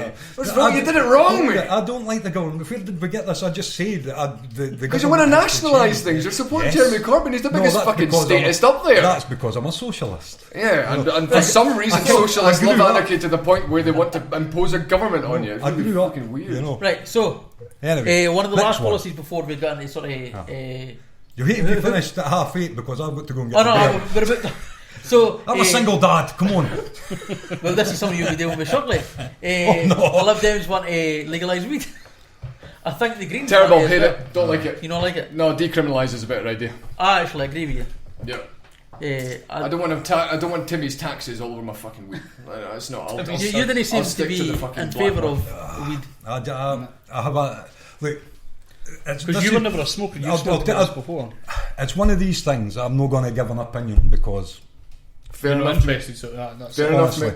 Honestly, that's one of these things that I would sit back and whatever the majority votes for. That's fair enough. That's fair enough. I really respect that. I'm not going to decry people that do smoke it or whatever, and I'm not I'm certainly not going to go out and tell people they're not allowed to do it. I didn't see. I think that's a personal choice. See, you put me off and you bring me back in. It's like a love-hate relationship with you, Tam. I can't. I like this. I like everything you're saying. I really respect that. This is what we always get. I hate you for 50% of the time, and then for the other 50%, I'm like, oh, do you know what it is? is? Because you know what it is? You do with him. Because you guys get freedom like right 50% of the time. That's what it is. Yeah, but no, that's to me that's a personal. And if somebody stands on that platform, I'm not going to vote for them or against them based on that. Sure, I would not. But on basis, you didn't agree with people being put in jail for smoking it.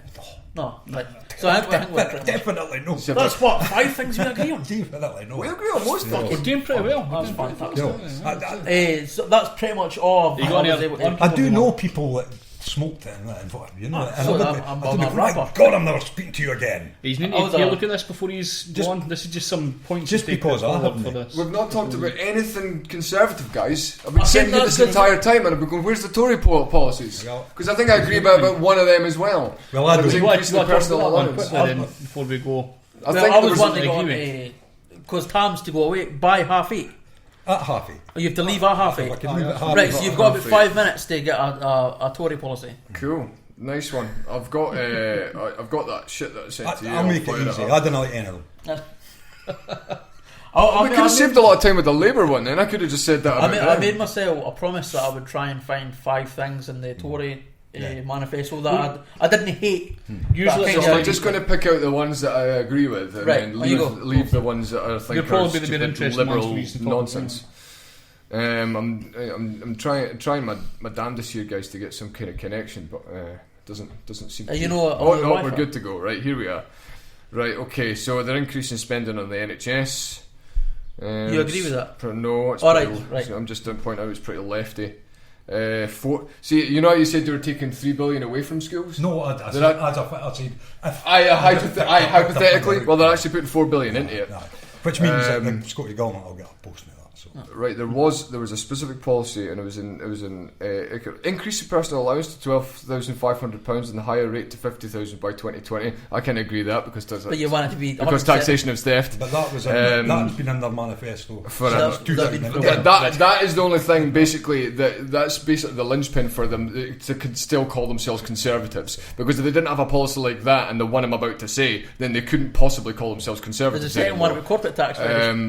No, actually. Because they want to increase they want to increase the cut to corporation tax, and I don't want that. They want to increase the cut. They want to make corporation tax lower. Right? Yeah, which I don't agree with. You didn't agree with that? I don't agree with that because that's on the back of our taxes that we pay for that. See, right? Fuck, I thought you were going to agree. with that. I don't agree with that. You. No, because you see the 3% cut to corporation tax Amazon get right now in Scotland that the SNP give them. That's off the backs of us. That was what I was going to say. Which is fucking awful. If I want to give fucking Amazon my money, I'll buy the shit that they fucking pander. That was the point. Do you agree with Jeremy Corbyn putting corporation tax on? Yes, I do. I do agree with that policy. There you go. Right, okay. So happy days. Right, okay. Put the mic back to normal. Yeah, maintain the cut corporation tax by 70%. No, I don't agree with that. I think it should be. I don't know. You reckon what the this is the Libertarian Party as well. They actually want to have like corporation tax pay for like everything, but it's weird anyway. But there was one thing. If you just bear with me a second, right? This is the king policy of all of the parties. This is basically the best policy I've ever seen. Right. Are you ready for this? You're putting so much. Are you ready? On this. Right. This is a rock star policy. Right. Regulate more efficiently, saving 9 billion. 9 billion through red tape challenge and the 1 in, 2 out rule. That means if they want to make a law, they have to get rid of 2. If they want to make a regulation, they have... Yes, and I agreed with it. That was back when he was an actual fucking small government guy, before he morphed into Hillary Clinton as soon as he became fucking president. You know what I mean? So that's a king policy, and you know what that is? That's the only thing keeping people like Jacob Rees-Mogg, Daniel Hannan, these free market guys in the Tory party. Because one thing about the free market thing, like everybody's calling Theresa May Margaret Thatcher, that's a woeful misunderstanding of what Margaret Thatcher actually stood for. Margaret Thatcher was for free markets and for capitalism.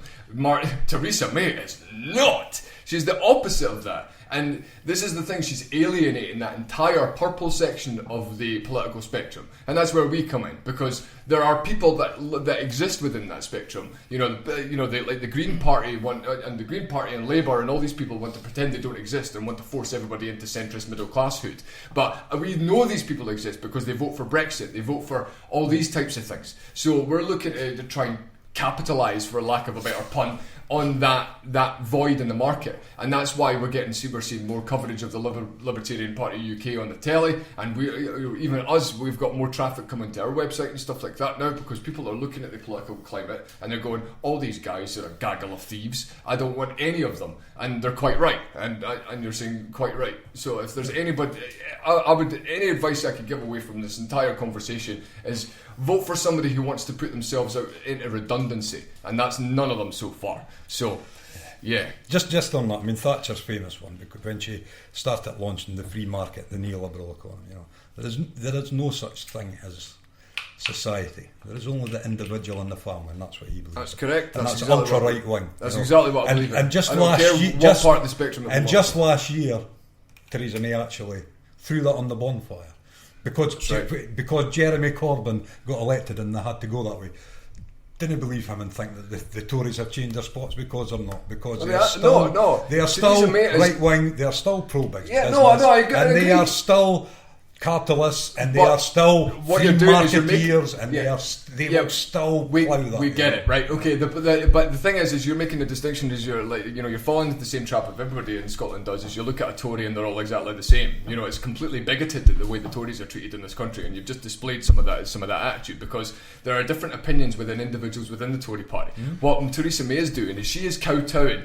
Like what David Cameron did is he kowtowed to the sort of left to centre guys. He wanted to try and bring them a little bit cooler, try and sort of bring in this kind of new Labour votes and stuff like that. Theresa May, she's pandering to the old aristocratic Tory that hated Margaret Thatcher, that loved socialism because of all the stuff that it put in place to make them ultra rich and protect all their massive businesses and protect their nationalised industries. And these are the guys that got filthy rich. They hated the fact that Theresa May lifted some of the barriers and allowed a worky plumber to become a millionaire and things like that. They hated that. And this is where Theresa May's going now. She's going, right, we've gone far too free market, where we don't like libertarians, we don't like free marketeers, so we're going to kowtow to the old blood, old money, aristocratic fox hunting Tory that back in the day, back in the 70s, absolutely loved the fact that the working class were fighting amongst each other and calling each other scabs and setting each other's cars on fire for going to work. And that's why they got rid of her and put in her place a very grey man known as John Major.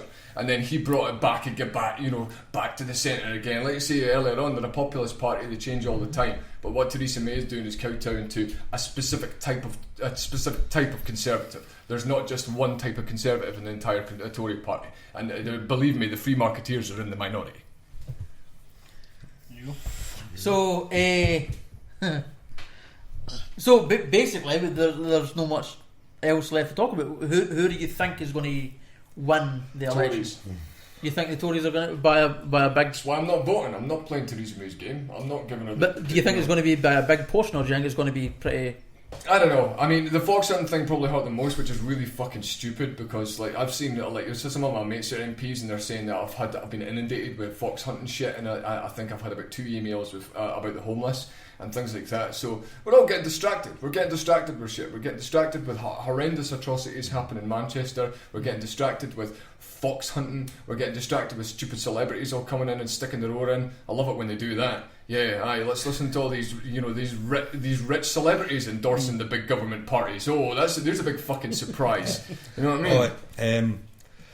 I think our attack on the elderly was... And seems the to have the subsequent U-turn, that wasn't a U-turn apparently. I think the U-turn wasn't a U-turn. I think that hurt. That's confused the shit out of me. me. I think, I don't know, I'm hopeful that Corbyn is... Certainly down south, up here. He's had a big. Certainly down south, he's winning in areas, and there is a chance. Who knows? You never know. So definitely know the Lib Dems. They're not going to win at all. Yeah. Right, the Lib Dems. That seems very cynical. I'm going to start summing it up. Right, okay. Vote for Labour, they take your money. Vote for Tories, they take your house when you get dementia. Vote for Lib Dems, they take your democracy. Vote for Green, oh you can't. They've only got 3 candidates. Right, so that's essentially what we've got at the moment. Right, so if you want to keep any of these things, don't vote for fucking any of them. Draw a nice big dick on your ballot paper and give that for one of the counters to have a giggle at when they're doing it, because that's the only semblance of positivity we're going to get out of this fucking election. And in the real world, vote Labour. In the real world, vote in the Labour. real world, vote Labour. I went to, in the 80s we all did it. Because we were anarchists, we didn't vote. Because that's the thing. I'm not saying don't vote. I'm saying spoil your ballot, which is a British tradition. That's what we. Yeah. Did you draw dicks on it as well? I never quite went that far, but writing some. No. You're actually better writing something because actually they have to be shown it at least. And if you write it big enough and make it kind of short and sweet, they kind of get the message. All cunts. That's what I am. I would not tell you how to spoil your paper, but whatever you wish. I'm not that worried about who I vote for in this area because it's Peter Grant's going to win. So it seems that way so far. The thing is, Scotland's polarised, right? That's the problem. Yeah, that's Scotland's kind of shitting on me for who I want to vote for. There's no politics happening in Scotland at the moment, so No. The thing is, this is a UK election, and we'll have to look at. I'm looking down south, and I'm looking down there because that's where it's going to be won. Let's face it. The SNP. I mean, they're not going to get 56 seats this time. That's for certain. But they're still going to get one less. They're going to be like, oh look, they didn't want independence anymore. Look at that. They're still going to. Is that an argument for voting for? They're still going to get a lot. Well, I'm anti-independence, so right. They're going to get less. They're not going to get 56. I would still expect them to get the majority. I'm thinking they're going to get more than 50, but I don't think. I don't know. I don't think they will because of the polarisation. You've got Tory vote that'll consolidate in Aberdeenshire and in the borders and other areas like on the west coast. So you have to watch for a Tory. This so-called Tory stuff I didn't believe in because they've always been there, Has it changed so much for 2015? Yeah, you watch. 2015 was a reaction to the 2014. That was there was a bit of that. No, I'm not saying it's all because of that. I didn't get that wrong. I'm not saying it's all because of that. Yeah. But there was a huge push from the entire Yes movement, if you like. Aye, definitely. I totally agree. I was blinded that. I was duped into voting for the SNP. At the end of the day, Scotland's going to be SNP. There might be a few more Tory. You think any Labour will get if they're Tories, if Tories do well at all up here, it's because they're taking it from Labour. Mm-hmm. All the disenfranchised Blairites are going to go. Jeremy Corbyn's a freaking idiot, and they're going to bail and they're going to vote Tory for the first time in their lives. And the ones because they're playing it along the lines as the Tories are the only party that'll protect you. I mean, I didn't agree with that. Going to be, but I think there is going to be it. So they're going to get. Who knows? There's some people saying they're getting 9. I don't think they're. Somebody was saying 6, which are maybe. Now, even 6 is maybe a bit much, but certainly maybe 4. 4? I don't know. Who knows? But you think Tories are going to win overall in the UK? No, I'm hoping not. I would still think that if you look at what's happened in Wales, he's actually reversed. And you can't go. Polls are polls. Yeah. You're allowed to smoke it. Aye. I've been smoking. I've had like 3 fags since it was there. Oh mate, it's terrible. That's why it's terrible. See, if you were more libertarian, you'd have done it anyway and asked for permission. I'm hopeful that Corbyn will do it down south. The country needs a shaker. I don't think one way or the other. I don't think students and public Oh, sector fuck. workers are enough of support to get Jeremy Corbyn to win the election. Like, he's alienated half the people that got that got them even this close to getting Ed Miliband up there. Like, I think there's a lot. He's actually polling better than Ed Miliband. Is he? Aye. Is he? I Right, didn't fair. fucking. It's a strange one. It is a weird one. It's a strange you know. one. What you've got to remember, every vote that's happened recently has went totally against. What they thought. I never expectations. look at polls. I didn't care. Every time I've Totally seen a went poll, against it Well, was what happened to against- Brexit? Everybody was like, "Oh, we're going to Exactly, win," and right. then they invested in the pound, and then the pound shut. But it's not Thanks, that- media. but it's not. It started with the SNP landslide. No. It then went to the Tories winning a majority, which was going to be another hung parliament, allegedly. You know, It was really. Brexit. The reason David Cameron actually agreed to a referendum was to For the shut UKIP UKIP voters. up. For the No, it was UKIP to shut voters, them yeah, up. yeah. It was to finally, once and for all, say, look, here, It worked, though, right? here, your fucking worked, referendum. though, right? They've died. They're done. They're done. Look, Aye. and Paul Nuttall. Oh my God. Aye, but it wasn't. David Coburn might be coming to see me at my new shop at some point. Oh, you got a slap Yeah, him for us? yeah. No, I'm going to say hello to him. I'm going He's to a bit sit of- down and have a wee coffee with him because he's pretty cool. Is he? He's No, a fucking. Yeah, he's got some terrible ideas, but he's pretty cool. He's a good guy. I think him as Mr. Blubby, and I say this with I Endearment. preface this with saying I'm not fat shaming. Right, because yeah. I have you, tits. You can't, yeah. Aye, but Mr. Blubby in the sense that he's just sort of bubbles about and there's a bunch of fascists. Aye. That's my best impression I mean, of. I David think it'd Coburn. be funny drunk in a pub. At the end Oh, of the, he's like. Have you seen the picture of him behind the Tory candidate? Not the Tory, the Labour candidate. He's just making this face. Oh, it's absolutely brilliant. No, I like him. I thought he came across really, really well on the debates. Oh, no, he was shocking. Yeah, Oh, no, fuck off, but you've got to look at it in perspective, guys. Right, look at it in perspective, right? Because he's the only one in the party that's going to get challenged or pelters from anybody, with exception to maybe Nicola Sturgeon, who's the First Minister. So that doesn't really count. He's just getting absolutely lambasted because we have this mentality that a right wing is just a pejorative for politics I don't like, therefore you're not worth listening to. So that's essentially what happens to every UKIPper that stands up on that panel, and it's pretty fucking disgusting. Like, I saw Paul Nuttall getting absolutely lambasted because he couldn't move the date, or he couldn't move the announcement of the manifesto or something like that just before they were about to have a minute's silence. I was like, that's going to bring them back, guys, right? So they're going to have this minute's silence, and then and the media were just like, how dare you have this minute's silence? Just 1 hour.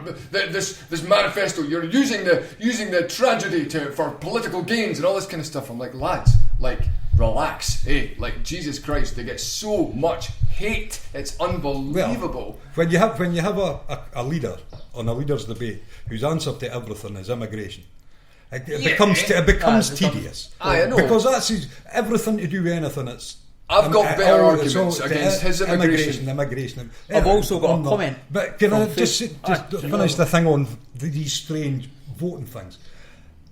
It's like all these Tory councillors that woke up on the or woke up on Friday to find they were actually now a councillor when they didn't bloody expect it. I can totally, assume, right? yeah. I'll guarantee you, One of them's not UKIP. There was a lot of people within UKIP were just as surprised when they seen the vote happening, and it thought, oh, "Fucking hell, it's going to happen." Aye. Strange Nigel things Farage are apparently happening. on Strange Brexit things night, are happening. he'd already accepted defeat when the polls had closed at 10 o'clock, and then he came back and was like, oh no, fucking hell, long this is going to Strange things. bullshit. So what I'm saying is, with the Corbyn thing, is strange things are happening within the British political system, and people are voting in strange ways. So who knows? It's all up for grabs. So I've got a comment for Kaz. A comment. I got this at 1924, so it's a bit late. Right. It just says, shut up, Kaz. Who's that from? From Ronnie. You've met Ronnie. She was here on the Met anniversary. Ronnie, yeah. She's not following me on Facebook anymore because I triggered her. So sorry, Ronnie, if I triggered you. I'm really sorry. Big Anyway, scary words on the page making you. I'm going to have to go. Well, it was a pleasure to meet you, Tam. Honestly, No, you don't. You hate me. I don't hate at all. I don't hate anybody. He hates you 50% Hates of the communists. time. That read your post. I don't hate communists. I just think they're poisonous. Right, there you go. I don't hate them. There's a very different. It's Right. cognitive dissonance. Anyway, Well, thanks for joining us. no worries. Thanks very much for getting to a The tune. music one, get in touch. Music one. Definitely. No politics. Are we finishing? Are we finishing totally, you guys? Aye. Yeah. We can continue if you want. By the way, Talk I'm about done. the I was Manchester saying there's no stuff. politics in the music one. I didn't write anything up. It's all politics. So, I try not to do that. So there will be politics. That was a bit silly, Tam. There will be politics. Yeah. Write about what you know, Right. or what you think. All right. Well, Anyway, thank you. It's a pleasure to be able to come, honestly. Really appreciate it. We could come back. We could play a tune. We'll come back. If you're Okay, Absolutely, just right. no bother at all. Right, I'll play a tune. We'll come back. Cool. It'll give me a chance to go to the little washroom.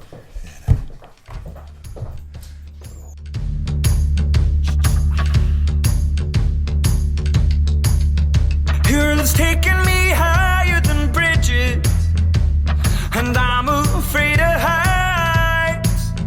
Well, it's hard enough for me to get over the storm you left behind. So drink wine, we'll have a hell of a time. It feels right every night, but it gets harder to find. Do you feel it? And you know it. I get a little bit higher than you. Your face, well, it's all over the place, and you love it, and you love it.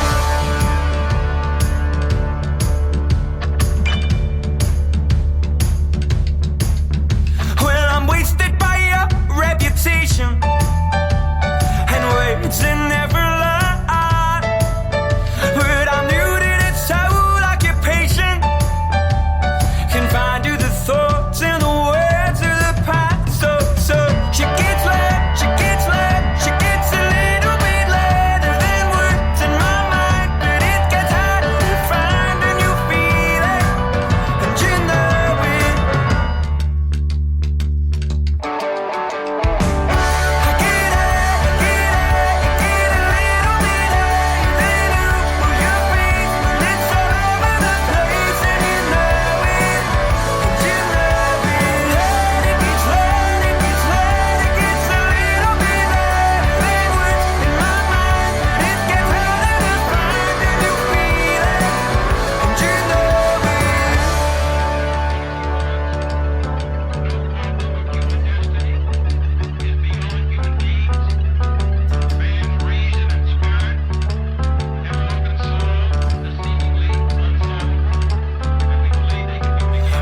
You're expecting her to walk through the door, but she's never around. She got soul, and I can tell by the fire in her eyes. Well, the touch of her skin gets me high. And you're expecting her to walk through the door, but she's never around. She got soul, and I can tell by the fire in her eyes. Well, the touch of her skin gets me high. Get a little bit higher than you. Your face, well, it's all over the place, and you love it, and you love it. It gets loud, it gets a little bit louder than you in my mind. But it gets harder to find, and you feel it, and you know it.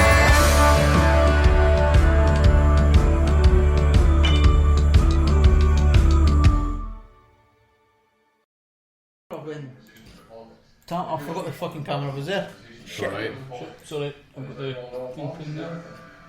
Why have you done that? Right, I'm gonna do it. Sorry. Right, we're back on. People can hear us. Aye, we're all sorted. Alright. And we're back. Right. So I thought, well, we've not really got an idea what we could talk about. I thought we could talk about a wee bit about Manchester, a wee bit about extremism, Alright. a wee bit about that Extremism's kind of stuff. fun.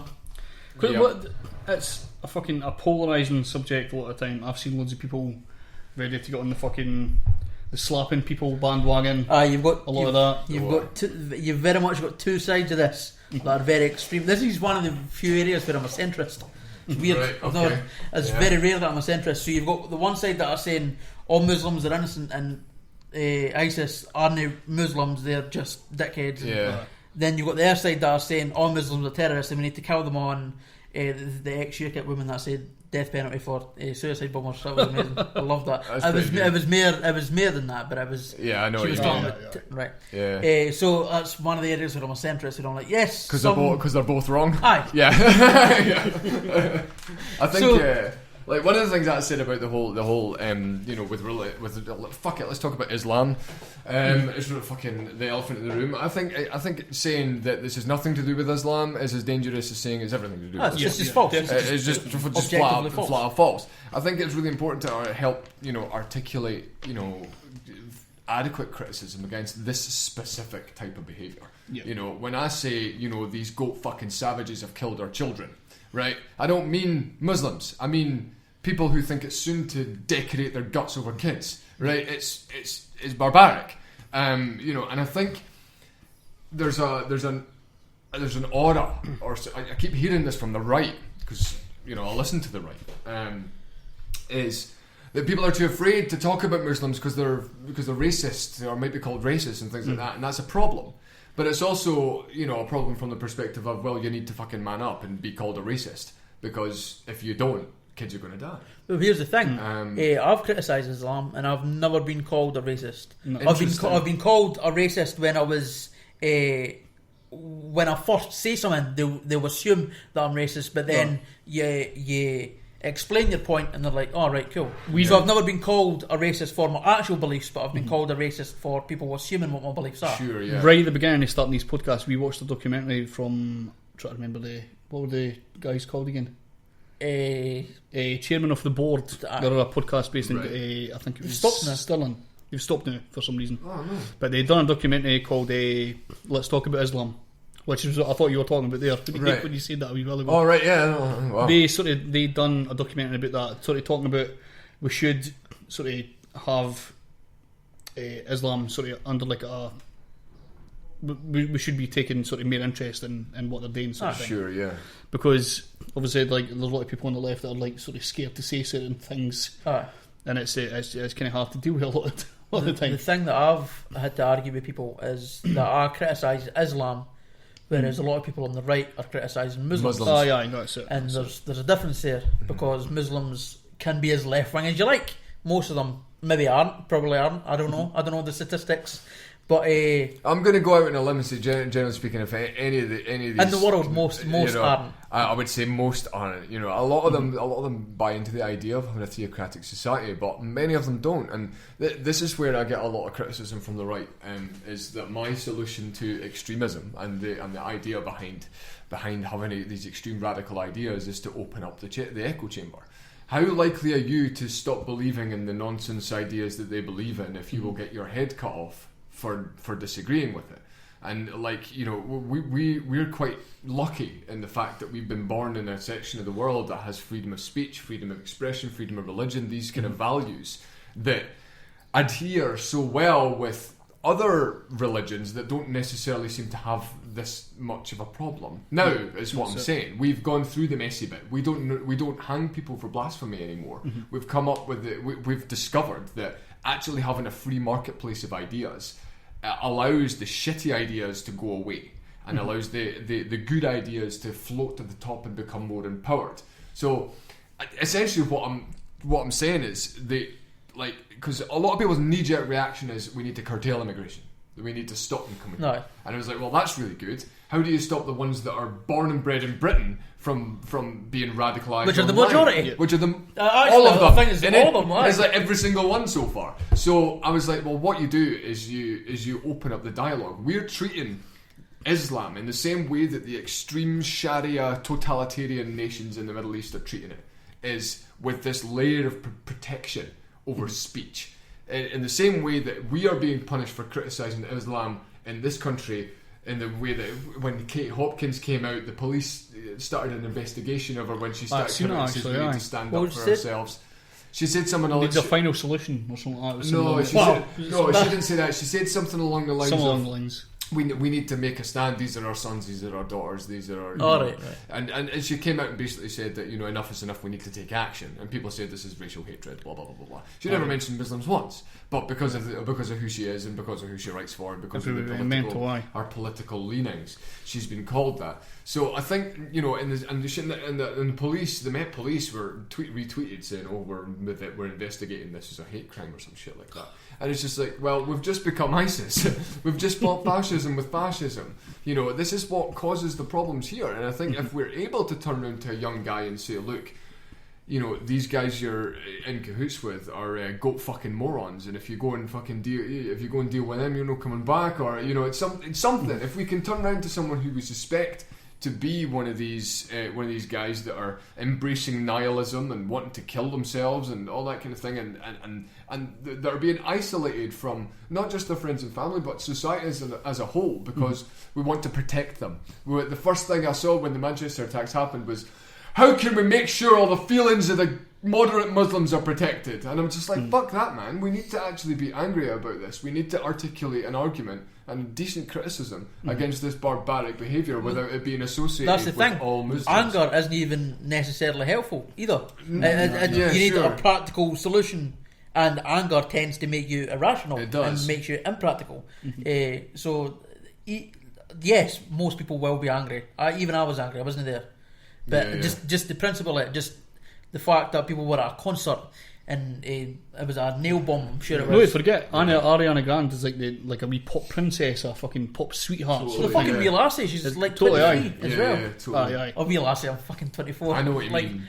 Yeah. God descend. cunt. No, that's cool. But Right. I suppose she is like, if they were going to try and bomb somebody, she's somebody that represents the West in the sort of the worst way. Like that's Well, that's- she that's would, what it yeah. is. Yeah, totally. Like, But she's an infidel. But they didn't fucking go near her. No. Well, They wouldn't bombed have bombed innocent either. people that were just there to It fucking. was a nail bomb, I'm sure, is what I read, Yeah. which makes it extra worse. I was hearing on the radio on the way here that apparently the guy phoned his mum like an hour before he blew himself up to ask for forgiveness and all this kind of shit. Jesus. And it's like, wow, you know, it's like, it sounds like the guy was really struggling with shit. And you know, it's like, what was it that prevented us from approaching him from fear of being called a racist because you're criticising, you know, a poisonous idea? Like, because at the end of the day, like, you know, I'm grateful for the hundreds and thousands of millions of Muslims that do not believe some of the most horrendous parts of their book. Yeah. You know what I mean? It's like, I got all the way through it. I didn't want to kill infidels once, right? But I have the luxury of living in a free society, or a relatively free society, where I'm allowed to think it's nonsense without getting 1,000 lashes. Yeah. You know, and that's why I actually advocate more immigration, less borders. Katy Perry is getting absolutely cunt kicked in right now from the right, because she came out and says we need less borders, less barriers, you know, we need to embrace these people and unify. And I'm like, no, I'm kind of with you, because when we do unify and we engage in that free exchange of ideas, our ideas will win. Because it won over Christianity, which arguably at one point was just as violent as Islam back in the day. You know, and it's like these ideas will eventually phase out. When the West's never been fucking all peaches and cream. That's you know, we've 100%. had imperialism, we've had slavery, we've had all sorts of shit. You know, you gotta break some eggs for sometimes. You know, they I feel like, and I don't mean this in a patronising way, because it's a lot of it's to do with our fault, and we could talk about wealth in that regard. Let's not. They're about 200, 300 years behind us in terms of that, and that's They don't even have a football team. They don't even have a footy team, and the thing is, and no, but that actually fucking harks shit, to something of what I actually think, you know, and this is ideologically driven, but they haven't had the opportunity to embrace wealth creation in the same way that we do. Like, even Marx said you need capitalism to generate the wealth in order to get to the civilization, to the stage where it can support a socialist system. They've skipped that. They've went skipped straight it. to the They went bad straight example. to the bad the example. They bad. went straight to the theocratic government that controls everything. This was an interesting point I came across, I think last night or the night before. I was looking at the Palestinian, because the argument of people that support Hamas, or Hamas, however you fucking say it. They say that it's because they were democratically elected, and then I see some of the people that are supporting Hamas, and I'm like, you're a lefty, you're so socially liberal, it's ridiculous. Yeah, totally. These guys are so right wing, you should hate Hamas. Just because they're supporting Palestine and you support Palestine, that's one fucking issue you agree on. You disagree on pretty much everything else. Totally. And in that situation, apparently Hamas is a communist party. I don't know. Right. But it turns out that in a Palestinian situation, the party that I would vote for, I can't remember the name, Palestinian something institute, I can't remember, would be a centrist social democratic party, because they're the only ones that try and get some sort of secularism inside Palestine. Sure, yeah. And secularism, for me, in that situation, would be the most important thing for them. I agree. That could possibly be. And for them to want secularism and not going with the same economic ideology as everybody else is fucking suicidal. I would have thought. So the fact that they're getting away with that is shocking to me anyway. It's mental, isn't it? Like, Kil's an absolute bastard. I've just looked at the Zidron page and we've not been getting any notifications for fucking comments that we've had. Oh fuck! That's irritating. Oh, That's we never had irritating. any Sorry, comment. guys. Should we just try and You try wanna and go get through them? let's I might as well, like, because they've come along and they've listened to us. I can Raz Riot said, I've saw his might name. as well. give them Raz something. is there as well. Is Razzy's Brerno heavily SNP? Man. Aye, he's right into it. Oh, they're Raz very Riot. different. Aye. Raz is a libertarian, isn't She's full blown 100% anarchist, real anarchy, not the Alright. not the nonsense 80s punky thing that they were talking about earlier. You know, We've got a few comments. I've got through them. Rothbardian anarchy. he? That's, Well, are there questions that we could answer, or is it just comments? Right, I'll just go through them. Stephen Martin, you remember Stephen Martin? No. Fair enough. Sorry. £4 million on grammar schools, NHS money to pay hospital management, not to pay nurses, etc. Yep. A parcel of rogues is more applicable. I'm assuming they meant to write I this. missed the first bit of that. I couldn't agree with that more. And do you know what? It doesn't make a difference if they're Tory, Labour, Lib Dem, Green. They're all a parcel of rogues. They're all going to use the NHS as a political football to and the desperate grab for power. It's such a convenient tool for these politicians to use. They can go in. They can force you. They've forced us all to be so heavily reliant on one of their systems, and now we have no choice but to vote for it. And now we're just voting for the person who's going to protect it the most. We're trapped. So Or not ruin it the least. or not ruin it the least. Which is none. They're all going to ruin it. Oh, I forgot to bring up equally. something that I hated about fucking Labour. And I can't fucking mind what it was now. That would have been really handy, mate, when I had the commie shouting at me. Bastard. Unbelievable. Right, I'll just keep going through these. Aye, now. just keep going Maybe through come up. No worries. Go Kaz from Raz Riot. Oh, cheers, man. Oh, now we're biased. Did you pay him or something? I did not pay him. And I'm going blowjobs. now. Paid him a blowjob. Don't want no part of this. None of the above. See, again, some of these comments at the time would have come up at different times. Does it say that I don't want none of this, none of the above, as in who's going to vote for? I'm guessing it's I who presume you're that's gonna- that. See, I would agree with the none of the above option if and when Aye. that got if under the conditions that got the majority vote, there'd be no government. Stephen Martin says against. We voted majority for no government, right? So no government it is. Stephen Martin says, "Spoil your ballot for fuck's sake." Definitely, man. So, Here, hypothetical- Seems like he's on your side this point. Spoil the ballot. Hypothetical for you. Yeah. Do you truly believe that if we woke up tomorrow with no government, that it would be better? No. Right, no. fuck for Because that. people rely on it, and Aye. that's not their fault. Right. Like people rely on it. What I would do is I would implement a system where we could replace it. And I'm one of these people that doesn't say private corporations and has like hatred for them. I look at private corporations also includes charity, also includes a private entity is simply just a person or persons. Anybody. It could be from the working class, middle class, upper class, whatever. From the government even. So that's obviously that's public. But so a private person, but is simply just that. So I think there are at least, if we can't go back to the hyperbole of private companies, have served mankind better than any government ever has. There's one element where the government has private companies beat on that, and that's with war.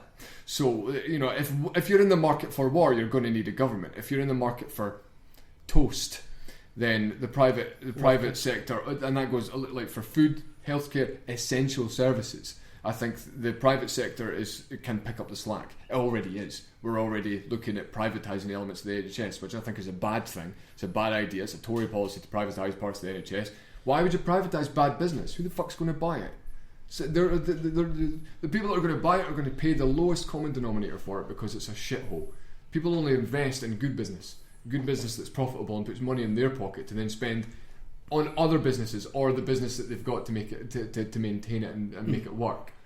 So yeah, that was a really long-winded answer, but it's me we're talking about. I forgot the question. Oh, was it me that asked the question? Yeah. Aye, doesn't matter. Go on. There you go. Quick, moving swiftly. Angela Gully, I would have liked to hear about the nurses receiving the wages that they deserve for the magnificent care they give, and also about hard-working people being chased for taxes when Amazon and others get off scot-free from paying tax. See, these people sound like they're on my side. I don't know. I could be. Angela's party. Is she right? Well, no. But as I say, we agree on a lot of things. We do agree on a lot of things, and you're absolutely right. I don't think we should be paying for the sexy tax breaks and sexy tax grants and all that kind of shit that Amazon and stuff like that getting, because taxation is theft. So we don't. I really don't like that. What was the first part of our question? About the nurses' pay. Nurses, right? Okay. Now, right now we've got a nurse paid 22k a year at the top end, doing 100 hours a week. Is that at the bottom end? I think that might be the bottom end. Actually, you could be right. It's like 26 at the top end. Is it 26 at the top end? I reckon. Well, 22. That was a number I actually calculated earlier on. 100 hours a week equates to about £4.50 an hour. But they'd get overpay if they were working 100 hours. They'd be guaranteed to get. They'd be guaranteed to get overpay. Aye. Right. I don't know what I don't know whether it's doubles or whether it's just the same. I do know it's a rate that I would get arrested for offering somebody in the private sector. Like, it is a ridiculous amount of money, and that's the same thing with all government programs. It's the same with the welfare state. The welfare state expects you to volunteer for your dole money, which is about £70 a week, but they expect you to do 30 hours. I think it's about £1.50 an hour. Aye, that's bullshit. It's utter bullshit. When I talk about exploitation, I'm talking about if that's they've got exploitation. jobs to be done, pay them. Pay them, yeah, that's it. But we're not allowed. That's the thing, because we've got so many people lobbying to government to impose all these big regulations that we can't afford. And I can tell you this because I physically can't afford it. Like, it's like, Jesus, you're talking about the wage gap. Well, in my system, I'm like, there's no way women are going to compete equally towards men if they're being forced to be paid the same. That was another fucking thing. There's no way. The Greens put up this fucking idea only because they're not going to get in. That's the only fucking reason they brought in. The what? Was it free tampons? No. Is that a thing? Yeah. I'd support that, like free tampons for everybody. I wouldn't. You know what I would some support? Free tampons. I would support free money. I would give them money, like the kind of so tampons. they can choose their own brand. Yeah, the kind of brand and the kind of tampons, the kind of sanitary products that women choose is not for the government to be deciding. That's their own. So if we're going to support them in any way, you should put money directly into their fucking hand. Here you go. Wait till you hear this fucking. Yeah. Policy. Equal number. This is what they're going to guarantee. Equal number of men and women in Parliament. Right. And my comment is what? Yeah. How the fuck are they going to do that? No. Unless you've got a constituency that's purely for female candidates and a constituency purely for male, in which case you're going to have a shit person there, at least one shit person, because they're forced to pick a guy or they're forced to pick a girl. That's right. There's no fucking way you can guarantee an equal number of men and women in Correct, Parliament. and you can't do that anywhere else in the world. Like you go to countries that are predominantly black, and they've got a white conglomerate, a white demographic. Then that kind of representation in Parliament or any kind of council doesn't exist in that way. It's not like you have 80% black people in the country, so therefore we have to have 80% people in the Parliament. It's impossible. There's no such thing as that demographic anywhere in the world ever. And the more free the country is, the bigger that gap actually is, because people vote for who they vote for based on their policies, not what's in their pants. I hope that's why. Well, I fucking hope so. But I think it's insulting to think that. Like, I would be insulted if I were a woman and I was told by these higher ups and these politicians and these middle class snobs that I can only be represented by a female. I would consider that extremely sexist. Because that's not necessarily the case, and it's the same for anybody else. It's like, since you're of Asian descent, only Asian people can cater to you. It's like, what? But could you imagine on the other end, if you're the Asian guy that's been elected, but you're only there because you were Asian? You're like, well, I'm not here because I'm the That's better. it. I'm just see here all the white guys colour. queuing up at my surgery, send them home. I'm here for the Asians. It's like, how do you... No, it's stupid. It's a stupid idea. We don't need a 50-50 representation. If women want to see more women in Parliament, vote for them, because women vote more than we do, guys. Women vote more than us, right? So if they're worried about equality and they're worried about having representation, stop voting for guys. Stop voting for them. Vote for someone else. Ross says taxation is theft. He's right. He's right. Maybe they would get better paid. Maybe they would get paid better if the state was not in charge of care. Yeah, You ever who thought was of that? Who was that Yeah, unadulterated Raz again, genius? Raz. Yeah, he is. That's pretty much it. I would like to see people paid for their labour, but we've got this entitlement that we're due everything for free. It's like, oh, you went at 8 years to university, spent all your money, all your time, all your effort, all your social life and studying and becoming a part of society that's really, really valued, and then you've got to work hundreds of hours and you've got to have no social life and maintain those skills, maintain this vast knowledge, and now you've got to bend on your knees and suck my cock for free? What? What is this? The healthcare's not a right, people. You need to buy these things because people sacrifice an awful lot of their lives in order to try and serve you. I think they deserve a little bit of that investment back. Is that the last? There you go. That's it. Is that the last? Is that it? Well, that was pretty easy. It's pretty good. I think Tam would have probably disagreed on some of the things. No, I would imagine probably. he would. Right. But you know, What I think has happened there, the notifications obviously come to the phone because the phone is the kind of main part here on the Right. camera. Aye. And since it's So- suspended at the moment, Well, even at that, we're going to have to figure out a way to like use somebody's because the notifications Well, are it's only here, I going to could come have to that just- phone. I could have just. Did they come up here either? No, but I could have just been on the page on the. I suppose aye, could have done that, but aye. well, sorry But guys, we'll but we learn got to as we them. go. There you go. Yeah, well, So, so are we finished there, I think? Yeah, I think we covered the Manchester thing. we didn't we? covered the Manchester.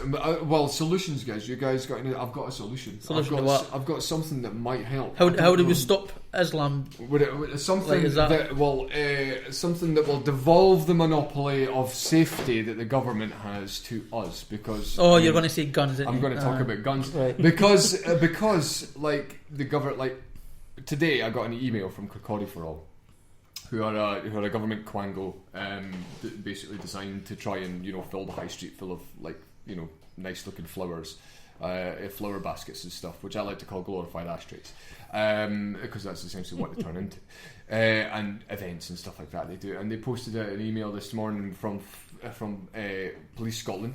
This is, are you prepared for a terrorist attack? And my response was, no, we're not prepared for a terrorist attack because they cunts have got a monopoly on our fucking safety. We can't defend ourselves. You can't even get fucking pepper spray. How the hell are we supposed to defend ourselves against Islamic extremists who are radicalised online and can get training how to make bombs? They've got bombs. I want a gun. Bollards is what we need, guys. Bollards, that's it. Bollards are the They're way forward. extremism scarecrows. We should plant them around the middle. We should just put them all the way around Syria, and then we're That's sorted, didn't it? Then they can't won't get go out. anywhere. It's Can't fucking- get out. They're like, it's all oh stopped. fuck, there's a bollard. I feel like you're being very Yeah. sarcastic, and I think Instead of I doing feel a Trump a bit, building a yeah, wall, yeah. I think you should just put bollards up on the kind of the barrier that was looking to That's it. Put the bollards down. because they can't get past that. That's You know basically what I what do? happens, yeah. You know what I do? So if a guy hops the curb in a fucking thing, is you riddle him full of bullets. Like he's a nut violating son of a bitch. And sorry, sometimes violence is the answer to something. But what if they'd have guns as well? Aye. But they already have bombs. Aye, but this then is the they'd hear a problem, bomb. But they already have guns and bombs and knives and everything like that. Well, nowhere here, didn't I?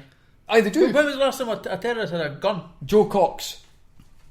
He was a fucking. Yeah, but it wasn't an Islamist extremist. But the ban didn't work, did it? The ban on guns, the ban on handguns. What was it? Did he have a gun? Yeah, he made There's it always ways himself. to get guns. You can get guns made a off gun the himself? He fucking- made it himself. Now, Well, this that's is the fucking thing. different. And You again, can I'm get guns talking off the about dark web and stuff like that to the Ah, UK. but as could well. you get them All delivered? that stuff. Like how? totally Royal You Mail can delivered get it them for you. delivered. Aye.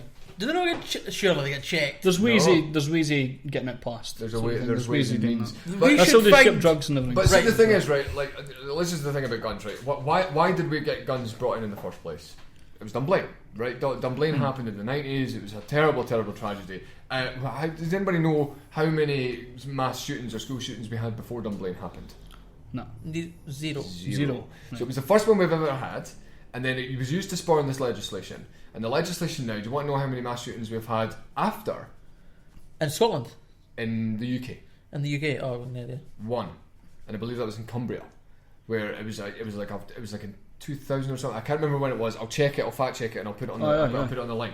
But we've had one, and we've also had Joe Cox, and we've also had these types of things. The ban isn't working for a start, and we're now in significantly different circumstances. You know, we're now in a situation where we have literal insurgents in the country that are getting radicalised online, and you know, it's there's no guarantee that legalising guns or having armed security or having some armed citizens even at that gig would have stopped that terrorist. No. But it's a better chance than a security guard armed with thoughts and prayers, basically with no other way of trying to defend these kids apart from having a fancy hat and a fluorescent jacket. Like, I'm not advocating that the state just have them either, because if the state get them, I want them, right? You know, that's even the playing field a bit. So, what's your view on regulation of guns, like for mental health checkups and stuff like that? Like, you know, well, I mean, in the perfect world, you know, we wouldn't be getting involved in any trades or transactions between people, but that's not the world we live in. But I will look at options that are a little bit more free, if it means I've got to sacrifice a couple of regulations in order to increase the responsibility that individuals have for their own safety and their own personal safety. I think it's worth maybe sacrificing maybe one or two regulations, like a conceal and carry license or something like that, just to make sure that the people that we want to have the guns, the responsible law-abiding ones, the vast majority of gun owners in the country, in the world, that goes for Switzerland and the US, vast majority of them are responsible gun owners. Do either you guys know the top 4 rules of gun ownership? No. 4 golden rules. I've had of them guns. read to me by Right. Republicans. But Yeah, and libertarians, no doubt, because we all know them, right? And I had to look them up. They're, you know, but in countries and cultures where, you know, shooting is just a natural thing, it's as natural as as allowing your 5-year-old to start golfing, is like letting your 5-year-old start shooting. In America and Switzerland, and they go hunting and they do all these types of things. These kinds of responsibilities are drilled into them from a young age, and we've been kind of culturally and responsibly disarmed from these weapons. That's why we're so bloody scared of them. You know who isn't scared of them? ISIS. They're not scared of guns. They're not scared of bombs. They're not scared of knives. They're not scared of hopping the curb and mowing down a bunch of kids. We need to. It seems like a bit of a war of attrition, and I'm not talking about taking the fight to them. I'm not talking about escalating the situation. They've escalated it. We just need to match it. We need to match defence. I need to have an appropriate defence for the attack. And I think, you know, look at the Westminster attacker. He was stopped by a handgun. We just had to wait for the guy with the paperwork to do it for us. Who says that he couldn't have been stopped well before he even mounted the curb? Somebody walking down the street with a concealed and carry license got within his own best interest to make sure his family didn't get mowed down by a jeep. Pop a couple of caps in the guy's face before he hops the curb. You know what I mean? Like, it sounds awful. You go very gangster. Pop a couple of caps. Well, gangster. Yeah, I'm OG, mate. No, That's it. Yeah, but you know, this is the thing. I mean, I think with the state having a monopoly on our safety is just denying us the responsibility, and we just walk around going, "Oh, everything's fine. Carry on as normal. Thoughts and prayers. Everyone's going to be soon." And then in 2 weeks' time, we've got another nutter blowing himself up and decorating the walls with kids' brains. It's not fucking cool. It's not cool at all. I want at least something. It maybe give me a little bit of peace of mind knowing that I'm walking down the street and somebody might have a gun if somebody starts kicking off. One of my mates said to me, I'll not name him, he said, "Oh, you know, the only way you'd be able to catch them is if they shouted they were going to kill everybody before they did it." I was like, "What?" Something along the lines of Allahu Akbar. Like, you know, the guy wouldn't get to Allahu by the time I took his fucking jaw off. You know what I mean? It's like, or somebody who can shoot took his jaw off. Yeah. Because you know, I'm standing here talking that I'm like fucking Nicholas Angel. You know, like bang bang bang. No, it's not my thing.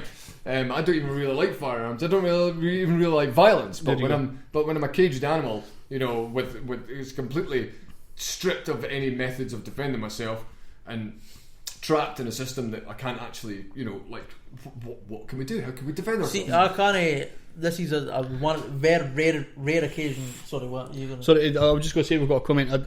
I'm not sure where Raz is saying some alone time. He's making a subject we could talk about, or he's actually suggesting we use this as a weapon. But he suggested dildos. He just wrote in. I don't know if we could use dildos as kind of protection. I suppose we could. Dildos. In a way. Islamic terrorists. It's one of the few free markets we have left, which is why you could buy a dildo for £2.99. Like, you know, they used to sell vibrators in pound. A pound for a vibrator. It was £2.99. See, that's a free market. It was £2.99. Right. It was a wee bullet vibrator. Bullet one. And they had a cock ring next to it as well. In Poundland, you wouldn't expect that in Poundland. That's amazing. That's supposed to be there. Peak capitalism right there. Who's got into Poundland to buy a? Oh, so like, where else can you buy them, Cody? There used to be a section. Actually, the section. There's no. There's one in Leven.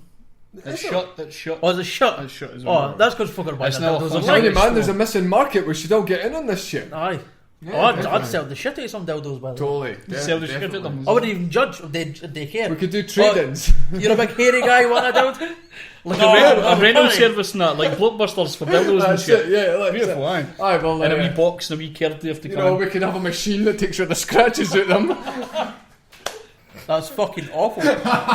Just a wee heat gun against them. That'll That's it. fucking sort it out. You're both disgusting. Yeah, I think that's You should a both be beautiful hanged. thing. that's a good Yeah, idea. it's a great idea. So is that, are we starting a sex shop? There's a then? shop Serve going the free. market, mate. There was a Serve shop that it. used to sell like sort of weed paraphernalia and kind of all that stuff. You paint models, you could paint the dildos. I could, yeah. Perfect colours. I could paint somebody's face on them or something like that. You know what I mean? Paint the veins perfectly. And Guys get like, you know, like fleshlights modelled off like, you know, Mm-hmm. 50 Cent's got his own dildo. Oh, does he? He does. Is it modelled after his own cock? Aye. So he just He got... done a sort of clone of Willy thing. Oh, that's mental. Clone of I don't know how you're maintaining an erection for that entire time. Did you take the V's, maybe? I reckon. I don't know. Mine it would seems be like you might shit. have to. Mine would just be like, Or have I just exposed Someone- the fact that, you know, like maintaining an erection is like really hard, a really difficult thing. And, to maybe be I'm fair, the Has to be only for person that with a length of problem time. with It's it. like 3 years or something. Oh, yeah, They have to yeah. go through. I would imagine that 50 Cent would need an erection, to be fair. What, he's just Are you saying perma-solid all all the black time? guys are just? No, no, Knocking it's- shit off the table, innit? Are you saying all black men are phallus? But that's a stereotype of black men that they've all Right. got huge wieners. I mean, they need to make it a dildo. They can't just make it like a floppy, like a wee sock Oh, sort of thing. if you're It has to cloning be hard If and you're ready to cloning, go. no, it doesn't need to be hard. It just needs to be there. So you're wanting a woman to sit on like a a wee floppy kind of like bit cloth or something. No, like you that just instead put it in, right? It's going to be lined in that way, and then when the clone I stuff suppose they are making hardens, it. They are making Yeah, it yeah. rubber in a sense anyway, so it would still have that kind of. but when the clone stuff hardens, whatever it is, it gazes it. That could. I'm So you take requests for painting models, don't you? I do, yeah. We're gonna need to- Listen to We're- fucking Raz trying to get in on your fucking business deal here as well. Raz, Let's you do can it, fuck guys. right off. Yeah, mate, we'll start a workers' cooperative and No, pay we won't, everybody we'll- fuck all. How we're- about that? I reckon we should buy a plain dildo that's a pretty decent size and get Cass to paint it for us and sort of design it a BTN dildo. And every time we do a BTN dildo, aye. podcast, it's just right there Just with it. sitting there, just wobbling away. Oh, Like a wee set of headphones at the top. Oh, That'd be- do it, man. Yeah, just Aye. cock with the BTN logo on the front, with the headphones on the top, swinging away. Sounds swinging perfect. away. fucking, I'll date it now. Oh, I'm gotta buying do it right now. I've got to do it, man. I'll bring it. You know, Bring it with my glove. Bring you your glove and we'll Sounds do that. great. We can put the glove on it. it's happening. You can wave to everybody. Right, we're getting a BTN dildo quality. BTN dildo, son. I'm in it. I'm doing It's, it. it's a fantastic Definitely, piece man. of news to end this fantastic podcast on. And once again, guys, I want to take this opportunity to thank you very much for inviting me along and let me meet Tam. He was a great combatant. So And you got props to him as see your well. fucking And we got to see my Ming and Poss this entire time. I'm No, really that's- hated that's- just now. genius. Oh, you're genius. You're thing. And tell you what, I'm actually just going to take a photograph of that right now. I want to show people this majesty. It's absolutely beautiful, isn't it? Bang! Right, Right, I'm- okay, I'm going to post that on my Facebook page just before I leave. It's And fucking let beautiful. people know. Next That's week, good. we'll have the fucking actual holder here with this time. Yeah, thanks, fuck it, so man. Hopefully, I'm that'll just be keeping it like that. So anyway, we're going to finish off with this last tune called Collide by Edgar Road. Cheers for coming, Kaz, man. Much Thanks for having me, appreciated. guys. Goodbye.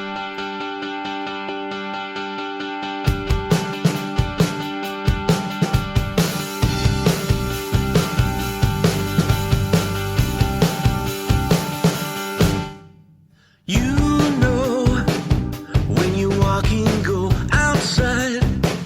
When you're crying, come inside. Where you always go.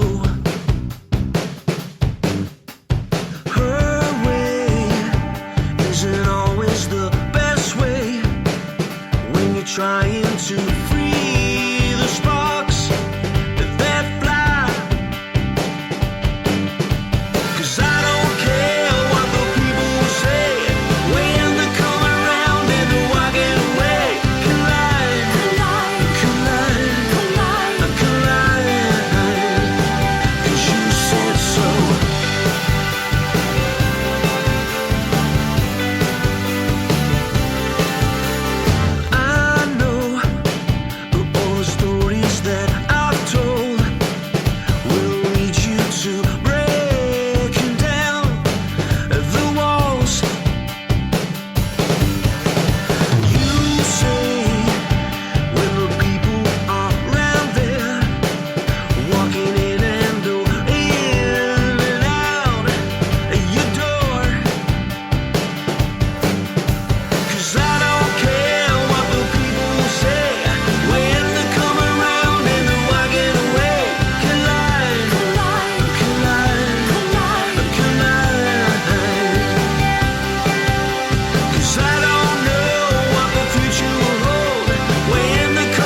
so.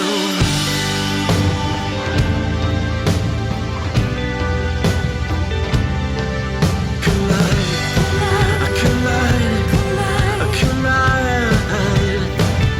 You said so.